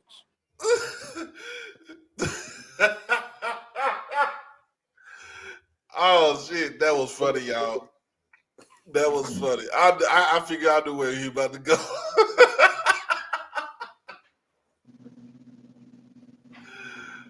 Oh Jesus. What just happened? Jesus. Hey, that was Well, I just that feel was like yeah, that was. I just feel like athletically, getting back to what we're talking about athletically, just being in the millennium now, that hopefully we can come together as Ask that man, conference. is he a part of the collective? Why he doing all that damn wolfing? Is he a part of the collective? Ask him Damn, if he's Jerome. donating too.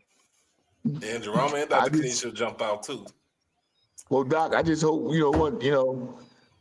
hopefully we can come together as conferences, and when I mean I'm talking about all HBCU conferences, even down to D2. We all come together Blew my and work butt. out some type of Thank you media so much vision. for coming on, CJ. Yeah, no problem without. Representing MEAC. Yeah, so hopefully we can get together and come up with some type of media deal, TV deal, media deal. Because me personally, I'm ashamed every Saturday, Doc, when I'm looking regionally, and regionally the CIAA dominates our airspace more than the MEAC schools. It do. And they got double the schools in their conference too, so there's more eyes that they gonna see. Right, and it seems like they do an excellent job. They do an excellent job in branding than we do in the MEAC. You know what I mean? So Yeah. hopefully we can come together some type of way. Hey, this is Timona. Yeah. This is gonna be something that we gonna look back at for the new year and be like, y'all remember when Mayon got cut off in the middle of his statement? Wait, that was Mayon? Yeah. Why you kept putting him up there? God didn't tell me that was him. I did. Everybody said that was Mayon in the chat. Yeah. That's what I'm talking about. You back from evangelizing at Magic City. I do have one question for you, Doc. Doc, if you could answer, do you think the various classics are sustainable? The classics. Yeah. I think some of our big classics can be sustainable. Of course, like your Magic City Classic, your Bayou Classic, of course your State Fair Classic. Those are sustainable because that's really in the SWAC. Aggie Eagle Classic, that's just between the two. That's between both of those schools right there.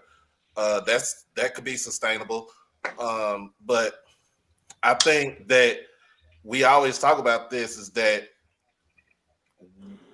as our athletic departments, we need somebody to go to bat for us and negotiate these deals and just start giving in to these janky promoters. What do you think about the classics, Max? I will let them talk. Look here. First thing, this is Drake on night. Y'all been killing these listeners, bro. This is Jackson State little thing. We've been drinking all night. Me and Timona got off the page to let y'all talk. We've been getting our drink on ever since y'all been talking. Now we back. Everybody been drinking on Jackson State. The SWAC champs. We're the HBCU national champs. We all let it one. I don't include the. What do you think about? What you think I about? cannot give the MEAC. I cannot give the MEAC that energy. You can't give the MEAC energy either. You treating them like Deion. That wasn't even a game. That was a slaughter. So we don't even talk about that game. Which one? The game, South Carolina State versus Jackson. Yeah, the cricket bowl chat, whatever the fuck. They wasn't even a challenge. What was wrong? And then and baby, I've been sitting there listening to the MEAC talk MEAC football. This is SWAC. This is a SWAC channel. We've been putting we've been putting belt to ass all year long. We're letting y'all talk. Go get you a team, then come back. Hampton, A&T, y'all all high school players, us, bro. We them dogs. This is Jackson State. We got Michael Vick and Deshaun Jackson. Hopefully they'll come in and remedy the problem. But still belt to ass this shit, nigga. Everybody got belt to ass. And y'all, and everybody else, until you come with a team, it's belt to ass. You don't have no team gonna beat Jackson State. You cannot create that shit over this weekend. And not next year and the year after that. It's gonna be belt to ass every year until we get tired of whooping y'all asses. Hold on now. We are the Jackson State, bro. We ain't no MEAC shit. Oh, I went to Hampton. I went to Clark. Yeah, and I went this. We're gonna do this. Y'all gonna do a goddamn thing. Get your asses whooped. That's what we do. We whoop ass over here. This whoop ass channel. We letting y'all talk because we the champion. Oh yeah, next year. Yeah, we Mike is gonna do this. You got a nothing ass team. Oh South Lord. Carolina's a nothing ass team. Hey, I Hampton got a is a big nothing ass team. Yeah. You gotta calm down, You Max. you Calm down. you talk. This is Jackson State, bro. You in the dog pound. Well, you Hey, talking like you had some of You, that Mississippi mud in your drink. I am from Mississippi. I'm From out. Carthage, Mississippi. I'm done. 30 miles above Jackson, bro. And I went to Jackson State as a Jew. And then I run my Jew ship on Mac Willie. I'm from 1400, bro. Y'all ain't talking shit, bro. Talk this shit on your own channel. It's Jackson State shit over here. We've been listening to y'all for 45 minutes. it go. We got a new team. We got a new coach. Y'all ain't shit. Y'all what you say we y'all. Ain't nobody really You ain't for that, leaving, bro. Dr. K. You ain't leaving. You might as well just go and stay up here for this whole festivity No. right here. I'm out of liquor. No, this is I drink something for you. This is a Jackson State SWAC ass channel, bro. We from the But SWAC. hold up. Can I say one thing though? Please But Go ahead, Doc. you do have one Jackson State alum, which is the host of this show or co-host of this show. That's on the Yes, of Eastern course. Seaboard. That's right. Everybody's Live on welcome. the Eastern Everybody's welcome. Seaboard. And deep down, she does have some love for the MEAC. I believe that true. Who? Bro, we the SWAC. The Mr. Timona. Southwestern. Timona is from the SWAC, bro. She bleeds blue. When you wear And she that, live on bro, the East Coast let me too. tell So I you know she something. got a little love for the MEAC. I live in Atlanta, Georgia. I graduated at Texas A&M. My last year. I am the SWAC. I'm from Mississippi, bro. Whenever you put that blue and white on, ain't nothing like it. So you just threw out the SEC then. That's what you did. Man, them damn Texas A&M. I'm from the SWAC. I'm from Jackson State. My degree says Texas A&M, but I went to Jackson State for 3 years. Behold the green and gold. Hey, Max. What's That's that, the bro? first thing you said that was right for me. Damn with Texas A&M. Bro, I damn with all of them. Damn with them HBCU. I don't go to white folks schools. I went there for the job, bro. I went to Jackson State for the lifestyle. My children went to Jackson State. I bleed blue, bro. I'm from 1400 J.R. Lynch Street, bro. If you I know that's right. if you understand that 1400, bro, you understand Jackson State. Yeah. Jackson State is not something we talk about. That is something we live, bro.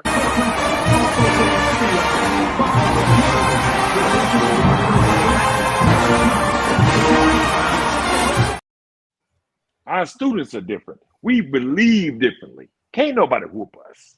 Who are you? Y'all just talking to each other. You're not talking to Jackson State. Who are you talking? But I know some people that sing that blue and mistaken it for the HU up there in Howard University. They ain't But no no, Jackson State. sir. Let me tell you something. Let me tell you something. Hey, let me tell you. Let me finish this. A Negro can go anywhere in this country. When you see Jackson State, we are the Jackson State, a historically public institution. We don't take them white folks' money. We made our school 1877 when we was founded, brother. Well, he's preaching Natchez Seminary. No. But we are. Y'all telling us about Deion? Who the hell is Deion? 1877 we were founded. From a Mormon church, brother. They say factual Deion about one who that Jackson resurrected Jackson State. Deion Hold on didn't took a now. job. Deion took a job. It Let me finish. wasn't no Mormon church, though. We're not going Yeah. to do that. Deion Sanders is a high school coach we hired from Texas.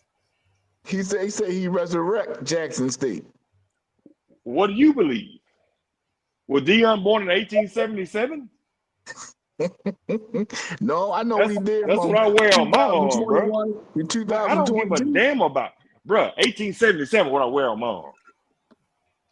We've been around here a long time. There's a lot of white folks that tried to shut us down. They shot our windows out of our university and killed our students. We know our history. Jackson State ain't nothing new, bro. They killed our students for protesting. And anybody know about Jackson State? See the bullet windows. I think the bullet's still on the side of the dorm right now if we didn't tear that dorm down. We have history. It's nothing new about us, bro. We've been fighting this shit before y'all even thought about it. We was down there with the bullshit when y'all was up at Hampton and Howard talking y'all shit. We was down there really doing this shit. So don't tell me about Deion, what Deion did for say the Jackson S State. word.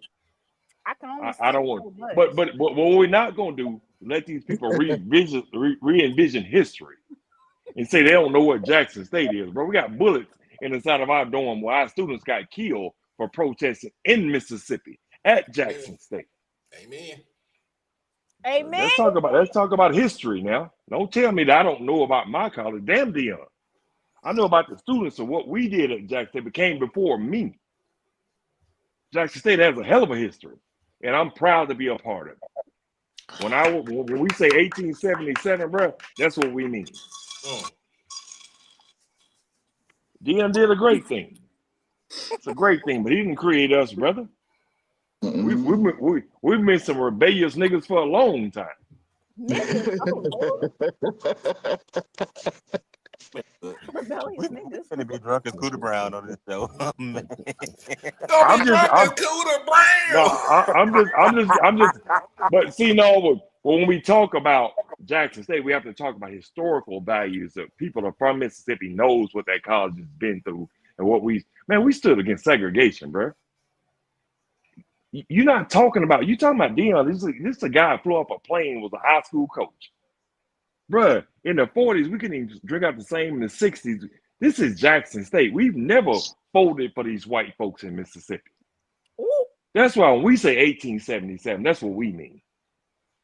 Well, let me hit you on something though, Doug. I'm in a state that we on the Mason-Dixon line, and some of us call us Northern, but we ain't nothing but Deep South. We on the line. We on the line, bro. We the draws. We the draws. I'm not even 15, 20, probably 10 minutes from when the slaves came through the terminal. Right. In Baltimore City, on their way down to DC, back in the 1800s. So, bro, are you really telling me about Baltimore? Are you really stop? Are you really comparing Baltimore to Mississippi slavery and Jim Crow, bro? No.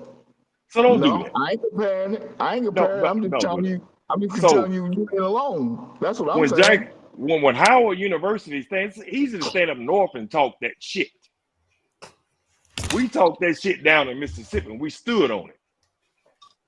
And in 2025, we still standing on the same shit we stood on 1877. We didn't run up north. We stayed down here. We educate a lot of students. Tougaloo, Morehouse. Morehouse. I get Morehouse. We them southern people that stayed down here. We didn't run up there. So don't compare Howard to Jackson State or to Morehouse or to Alcorn or to Valley. We stayed down here to deal with this bullshit for you niggas can go to school. Wait a minute. Because I know the history. We didn't run. We didn't run. Howard just took a whole slug right there. History says some of y'all. What's his name? J. Anthony. What's his name? That free Negro that has a problem with Jackson State. What free Negro? Jay. What's the Jay? What wouldn't be on ESPN? Jay Walker. The one that Jay Walker. Wait a minute. A half-breed ass Negro that has this stain. Let me finish. He has this stain for Jackson State. But he doesn't know the history of Jackson State. You niggas couldn't do nothing you do without us. Wait, you know that you just, Lord, see, I can't. I'm speaking on the truth. Jay Anthony cannot stand Jackson State. And most of these uppity Negroes from A&T, North Carolina A&T, like you better than us, bro. You get a plug. No, because everybody get a plug from me. Oh, okay. Unless you see, we stood down south with these black colleges. Don't come in here telling me about what it means to be HBCU, bro. Jackson State, Alcorn, Valley, Alabama, they can speak on that. But you Negroes from Howard cannot speak on what we did down here. Some of y'all folks in the chat cheating because I know y'all ain't took. You cannot speak on what we did down south. So Jackson State ain't got to explain to nobody why we are the top. We've always been the top. We don't compare ourselves to no MEAC people that run from them white folks. We don't kiss them white folks' ass. We fight them. Yeah, I know. I had a lady down Florida A&M said that was the first time I heard the term. She called us Northern Negroes, and she was 60 years old. I didn't know how to respond to it. Hey, Hey, what? man. Hey, she what? What the guy from AT&T say we was? We beat them Negroes. We beat up on the black folks. We beat up on the blacks. Was that A&T Roy said that? This is a black man saying we beat up on the blacks like he ain't black. He was on there last night. Malcolm X said, a field Negro is a field Negro. I'm a field Negro. That's a house Negro. When any man said we beat up on the blacks, he don't think he black. Think about that. We beat up on the blacks. This is a black man talking. A&T. See, when you teach a Negro to be a Negro, he's gonna be a good one. I'm a rebellious Negro. I'm a hostile Negro. I'm a Jackson State 1400 Negro. I'm a black man. I'm an educated black man. That's a Negro from A&T. That's what you listened to last night. So we got to stop that. So when you mention Jackson State, let's say the historical value of Jackson State. Don't mention Deion Sanders. Mention 1877 when you mention us. On my mama, cuz. I'm just being real. I'm gonna have to drink my whole bottle after this. I knew y'all was cheating because he done said about 20 cuss words, and I know y'all ain't said no 20 times. I've been drinking the whole time. I got a whole cup of Kool-Aid and added some tequila with it. Hey, I appreciate the history lesson from west of the Mississippi. You understand what I mean? No, everybody went to Jackson State. We know this history. So when y'all call us out like y'all are like we're the same, you are not the same as us. They not like us. They not like us. You're not like us, bro. They not like us. They not like us. They not like us. We resist, bro. Everything about Jackson State is resistance. So you mean to tell me? So you telling me ain't no need for me going to our own Blacks and Wax Museum here in Baltimore, Maryland, or the African American Blacks and Wax Museum in the District of Columbia, because all that history is gonna be wrong. Hey, I ain't gonna tell you what a safe Negro gonna tell you. Go down to where it really happened at. Anybody can talk shit in Chicago.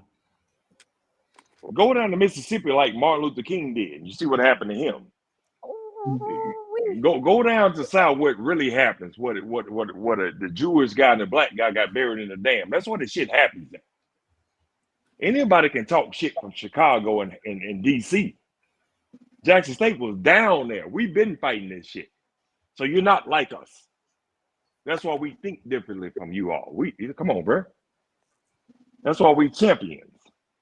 Because we don't think we don't play football with white people. We play football against white people.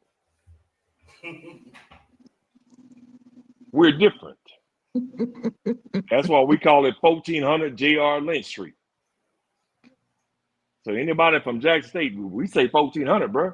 That's the hood. That's where the white people don't come to. That's what we had to go to. But we made an excellent college out of it.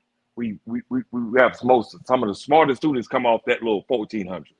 I came off 1400. Well, brother, I want you to come up here. I want you to come here to Baltimore, Maryland, so I can take you to the hood of where Coppin State is. Bro, I ain't lost shit. I ain't lost shit in Baltimore. I ain't lost shit in Baltimore. You might catch one from the right over there. Telling us that you ain't lost S, please. I ain't lost shit in Baltimore. You gonna say it 3 times?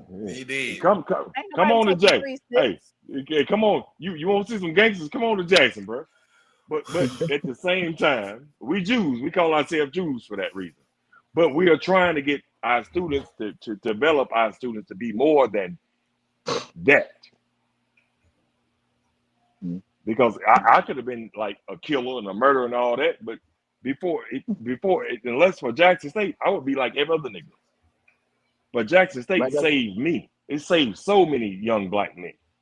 Like I said, you come to Baltimore, you got Coppin States in the hood to the west, you got Morgan State in the hood to the east, you got Bowie State in the PG area.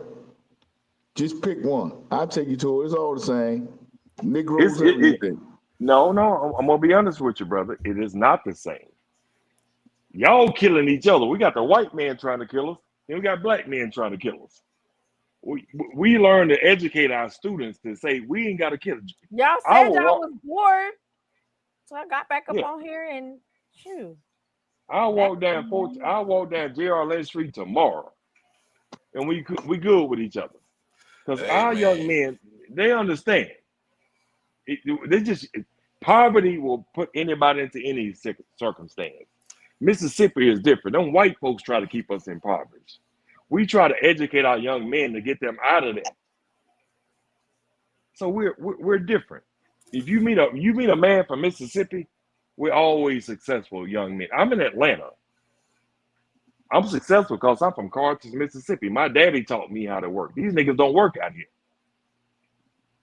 My daddy taught me from Mississippi how to do what I do. Real good tonight. Yeah. So what I learned is being a Southern guy. Hey man, I ain't gonna lie to you. I heard about Baltimore. I can't even say it right. I mean, I said it right, Baltimore, because I say Baltimore, people look at me crazy. That's from there. Hey Doc. They don't call it murder. Where you from, Doc? Tongue was called me? Man. Yeah. Who, me? I'm from Oak Cliff, Texas, Dallas, Texas, man. Went to Jackson State in 1997. You're down south guy. I lived in Beaumont for a couple of years. Oh shoot, that's the country trap right there. Yeah, I love Beaumont, bro. I swear on Beaumont. that's the country trap right there. Yeah, when I went to Texas A&M, that's why I took the job with Exxon Mobil. Mm-hmm. The refinery got out there. That's who sent me to Texas. I was in Beaumont. I love Beaumont, bro. Yeah, they get with it down there though too. Yeah, I ain't gonna lie to you. They took me in like family though, bro. I give them credit. But yeah, I'm from Dallas. Went to Jackson in '97, and at the time I ain't looked back since. There you go, bro. All I can say, young man, the young people up here today, in today's age, don't call Baltimore Murdermore for nothing. You still talking MEAC football? Oh no, he ain't talking MEAC football. You talking cities. He talking. Hey man. Hey, bro. Hey, look at it. They still for the MEAC, bro. It's that MEAC energy, though, bro. It's that damn MEAC energy. So I'll tell you what I'm gonna do then. Y'all always trying to put y'all in it. You know what the SWAC means? I'm gonna go up next week to Morgan State University and have a sit down with Coach Damon Wilson, who I know personally, and say I got a young man from Jackson, Mississippi, saying he would like to have a game between Jackson State and Morgan State. You think we can make that happen? It's gonna be belt ass, nigga. That's what we do out there. We don't give a number ass whoopers at Jackson State. You can call. I don't give a damn what college you call, bro. We damn near beat FBS schools. No. What college can you bring to me that's gonna beat us? What college that I can bring y'all gonna beat you? What HBCU college can you bring to me that's gonna beat Jackson State? You ever heard of Louisiana Monroe? That is an FBS school. And they barely won. You said what college? But y'all up there getting HBCU. See you. Y'all up there getting y'all ass whooped by regular damn college. Junior college. What are you talking about, bro? Yo, that would be a nice classic. Jackson State versus Morgan State called the Wire Classic. And it's gonna be belt to ass. That's what it's gonna be. You said it's gonna be called the what classic, Doc? The Wire Classic. The Wire Classic. Hey, it'll be the Cocaine Bears versus the Jacktown Jews. That's what it'll be right there. No, it's gonna be a belt to ass classic. Jackson State is the team to beat, bro. Y'all are like elementary students to us. Don't talk your shit. Bring your team. We don't. We you don't talk football. You play football. And the And I last tell you, time I checked, I'll tell you we what we'll do, because we are enamored to see the 60,000 seat stadium at the Vet in Jackson, Mississippi. We're gonna come together we fill it up, brother. because we With done heard belt so much ass. about it. We want to see it. Come get the belt to the ass. That's what you gonna get. Where you go to school at? Morgan State University. Man, y'all ain't gonna never get in our stadium. You got to pay to play football. Yeah, you gonna get. Don't let him go back to Coach How the hell? Wilson to say that. How you gonna ever get in our stadium? You got to win something to play us, bro. Oh shit! You got to. Who the 17 hell is Morgan State? Lane. Who the hell is Morgan? Lane, Why will we play y'all? For what reason? What have y'all done for Jackson State to play Morgan State? Bro, you got to earn this shit. Beat somebody in your own damn division before you want to play us. This is That weak ass division y'all got. If y'all getting y'all ass handed by them son bitches, you ain't got no minutes playing with us. It's belt ass over here, bro. We got some dogs. Go ahead, South Carolina. They still putting the Acro rub on their damn forehead. Simone, I done kind of like 20 different sound bites for this live. We not that team you want to play with, bro. Thank you, CJ. Did he just tell? Did he just say Morgan State? Did he say Morgan State to me? I watch you guys show. I'm gonna ask you a question. Did you say Morgan State? You said Morgan State, right? Morgan State University. And you said Jackson State at the same damn time. At the same damn time. What have you won, sir, to play us? None recently. Ain't gonna lie about that. You not finna be wasting our damn grass out on our football field playing y'all, man. What we finna do?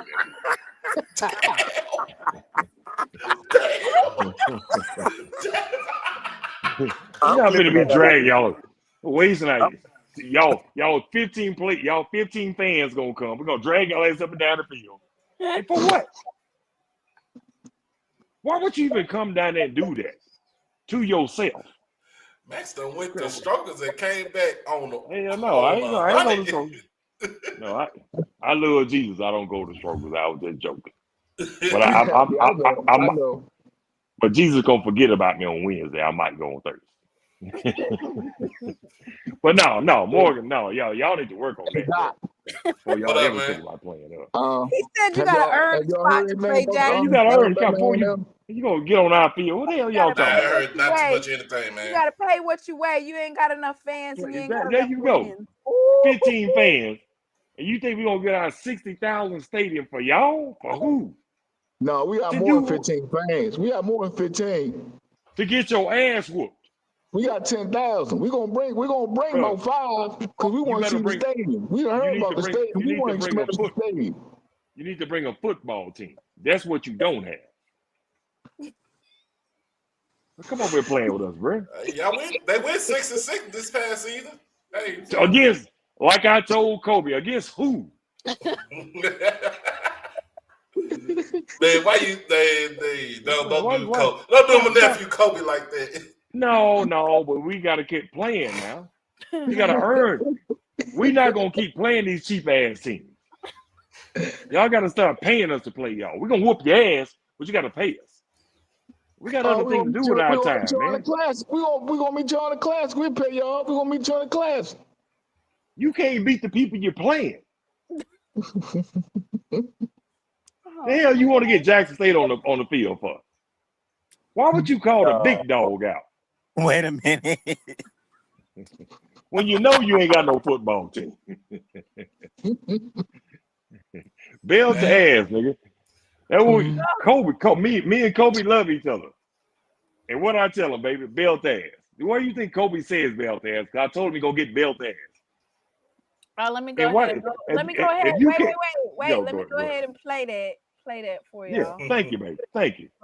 So that you can see it. Hello. Welcome back to Lessons with Kobe. Today, we will be learning the term belt to ass in sign language. First, we're going to break it down. Stay with me.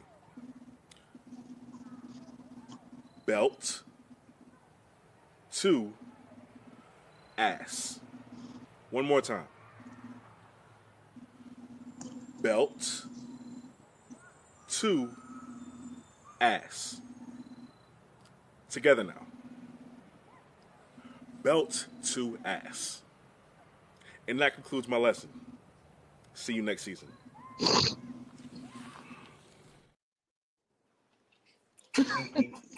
Dr. Kanisha said that's some BDSM right there. She said y'all willingly accepting these guys. That's some BDSM right now. And the funny thing is, they get on Facebook arguing about who could have played us. Y'all could have put y'all whole MEAC together and pick y'all best players. You'd have still got belt ass. Y'all not like us, bro. The SWAC runs this shit now. FAMU did they shit, we do it our shit. And next year, we ain't counting FAMU up in that thing. FAMU whooped their ass. FAMU beat their ass. And we got to get they SWAC. They in the SWAC. Man, they still MEAC to me. No. Once you join the SWAC, you in the SWAC. So FAMU is in the SWAC. You know, we can't take that from them. They SWAC. We got same way because when we won that game, I saw a lot of FAMU people supporting us. In the same way, I went to their party when they won. I appreciate y'all having me on tonight, bringing me up, and I hope everyone have a safe and happy New Year. And like I said, thanks for coming up, CJ. Yeah, and even though I'm on the Eastern Seaboard, I check you guys out every chance I get. Belt to ass, brother. Belt to ass. Appreciate you, man. Appreciate you. All right. Come on back. We'll talk about this next year. Ask Kobe. Go call Kobe from South Carolina. We ain't playing with these folks, bro. Hey, you don't come on and talking that MEAC shit on this damn SWAC channel. Oh, our team is this. Our team is y'all team is what exactly what we know y'all is. I'm out. You out? You out for real? Yeah, I'm out. I'm not pouring up nothing else. She said she about to sleep good tonight. I want to thank our panel for tonight. We had special guest Mr. Ford, Jerome Brooks, Dr. Kanisha came on, Miss Beautiful. She came and graced us with her presence. We had Mayorn on tonight, with Doc Holiday of HBCU Overdrive, Jay of JTV Videos, Mr. Maximilian. If you forget the Max, don't forget the million. Well, I got to be the last person you mentioned, though. I got a problem with that. You saved the best for last. Okay. I'm trying to wonder. I didn't know. All right. Okay. And then of course me, I'm the last person. So She Loves Thee podcast. Listen, tonight was so fun. I want to thank Max for coming in with the commentary early. Mr. Ford was a little bit late, but Max, he held it down for us, and we thoroughly enjoyed his commentary. And then to close it out, thank you, because I should have been asleep. Yeah, everybody gonna sleep good tonight. If y'all was over there cheating in the comments, which some of y'all was cheating, because ain't no way y'all was taking that many sips. See, let me tell you what I told you like a couple of weeks ago. These folks drink every night. Oh, they do? You ain't gotta give these folks no reason to drink. They drink every night when they talking to you. Well, some folks, they get a bottle of wine. If anybody, please comment if you don't drink and you drink a special night. Everybody's drunk right now. It's like, what time is it? It's 1 o'clock. Only the soul survivors are still alive right now, baby. If I was at work, I'm usually getting off of work around this time. So, hey Doc, I love talking to y'all to get to shoot back and forth with you, Mr. Ford. I appreciate y'all. Let's get to a happy new year. She Loves Thee. Thank you for your program, sister. You doing? We're gonna support you. Damn what everybody say about whatever other channel. This is our channel. This is our spot. This is where we get to talk, and we ain't got to pay $5,000 to talk on here. We don't have to have no collective to talk over here. You know what I mean? I ain't asking for no money. Well, hey, you can come grace my channel on Tuesday, so we about to have a party for Tuesday night. But I just want to give her your flowers because she's done a lot. You know, she's really, you know, carrying the Jackson State thing, and she doesn't have an angle. And I know it's personally, she probably want me to say this, but we know each other personally. She's a good person. She's got a good heart, and she loves her college, and she's just trying to do best for everybody. So we're gonna support her. I don't give a damn what nobody say about her and who getting money, who ain't getting money, who don't like who. We're gonna support her. Amen. I appreciate that. And I'm glad that everybody enjoyed it. Even though y'all usually drink, y'all got to play a little game tonight with Mr. Ford's code words. And then Max, love the code words. Beautiful code words. All of the coded words that you used tonight. We thank you for them. I didn't mean to do that though. I Oh didn't no, know the code words. of I course get it. you're not supposed to know the code words. Just I'm gonna drink any damn way though. right, but the cussing part, you know. Hey, I had a whole bottle of this shit. This is how much I got left. See, you still doing it, but I ain't got no That's why room. you were turned up. I ain't got I'm no always, room. I'm always, I'm always turned, bro. I'm turned whether I'm drinking or not. That's it. The liquor just make it easier. Y'all want to do it again? We do it I again thought on this was Yeah. a one-time thing. Baby, we grown. These grown folks on this channel, we having a good time. It's a family. This is We where need we to all save get it together for and game we just love them. thing. Yeah, I know I get on their damn nerves, and Maximilian talk that shit, but Maximilian love Jackson State. Gotta And take I another like drink. drink. Yeah, let's Very take a drink, demure, man. very We not take demure, very colorful, very we profane, very we gonna not take a demure. let's take a drink for the pygmies in Africa. Take a what? Whoa! Let's take a Time drink for the little out. pygmies there. Wait. Time out. Say that again. We're gonna take a drink for the little pygmies in Africa. Technical foul. Yeah. So we gonna drink about every damn thing, man. But what we gonna drink to this time is with the HBCU, as you say, baby. Oh, I agree to that. The I agree to HBCU that. champions. That we wear that damn badge. You can't take that from us, baby. This eye shit all year long. Them nasty ass, arrogant ass blue and white Jackson State Tigers, them blue Bengals from down south. We ain't gonna shit up to next year. So get ready. Take a Ooh, drink to that shit. Timo. Can I say something? Yeah. Yes, sir. All right. First of all, let me give a special shout out. Happy birthday to my oldest daughter, who made me a Happy father birthday. on this day. Happy Yesterday. birthday. She turned 23 today, Desiree. And now it's December the 29th. I'm going to send a special shout out. Happy birthday to the woman that birthed me. It's my mom's birthday, Miss Angie Denise Smith. She is a proud 63 years old and don't look no more than 35.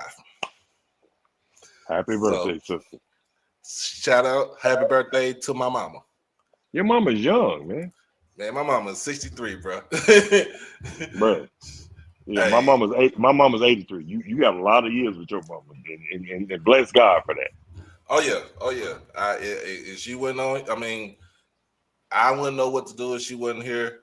So I'm blessed, and I'm happy to have her, in my life. So, and I'm sure she's blessed to have you.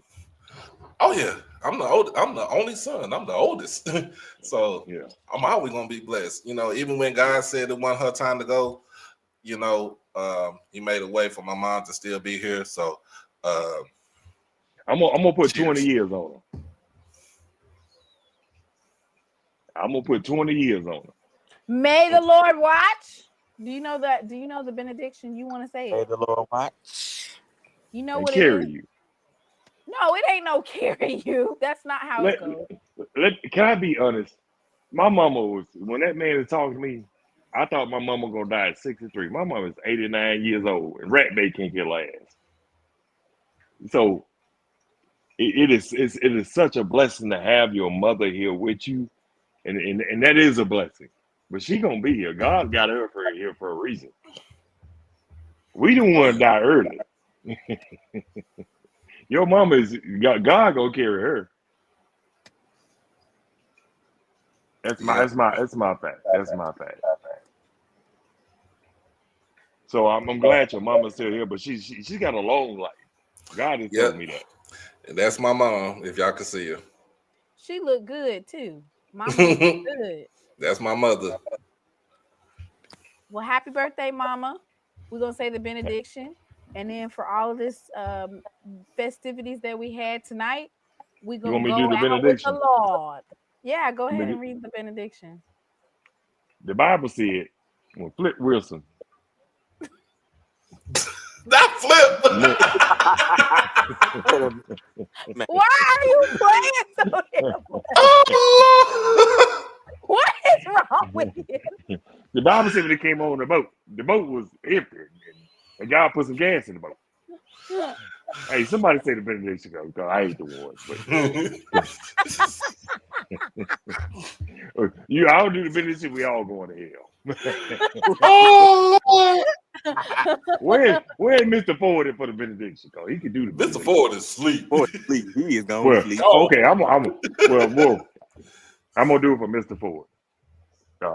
God, thank you for blessing us, for the family that we have, and the people that we've lost, the people we've lost, the people we've gained over this year, the friendship that we may gain, and the people we may lose over this year. But you put us in the place that we're at tonight, Lord. I thank you and I bless you and pray over my people and everybody else. Lord, thank you. I did go to church. amen. Amen. May the Lord Amen. lie Yeah. between My me and my, my, my daddy would be proud of me on that one. He was a minister. while we are So absent One one from from another. another. One from but he another. lost me in the way. Go ahead. But no, it's all Amen. jokes aside. All jokes aside, God, thank you for blessing us, for us to be together here the way we have. And I tell jokes. Amen. I don't joke about God though. Yeah, let's not play about God because God Yeah. don't play So about me. Y'all have a trust me, blessed he let evening. me know. Good night.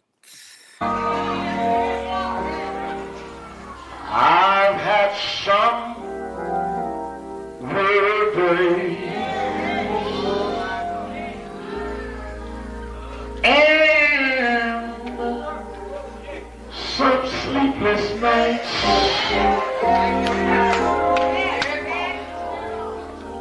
but when I look around and I think things over, all of my good days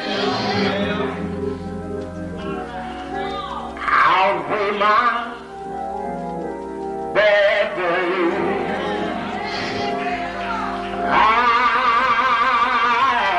won't complain. The clouds hang low.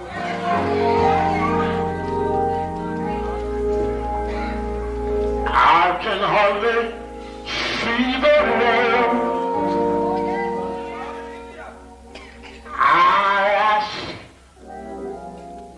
the question, Lord. Lord, why so much pain? But He knows what's best for me.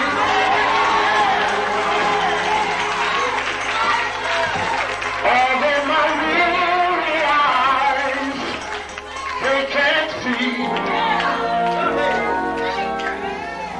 So I'll just say, thank you, Lord.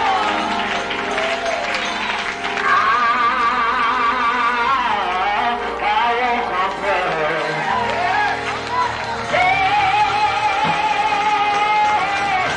He is so good to me.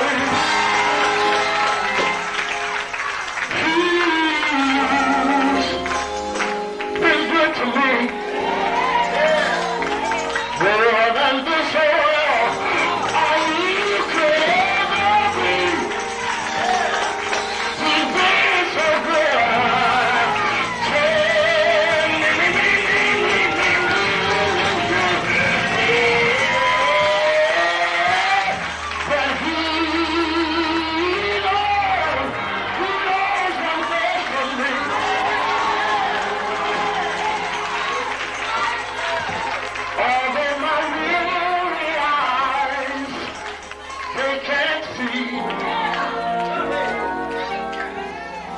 SheLovesThee SWAC.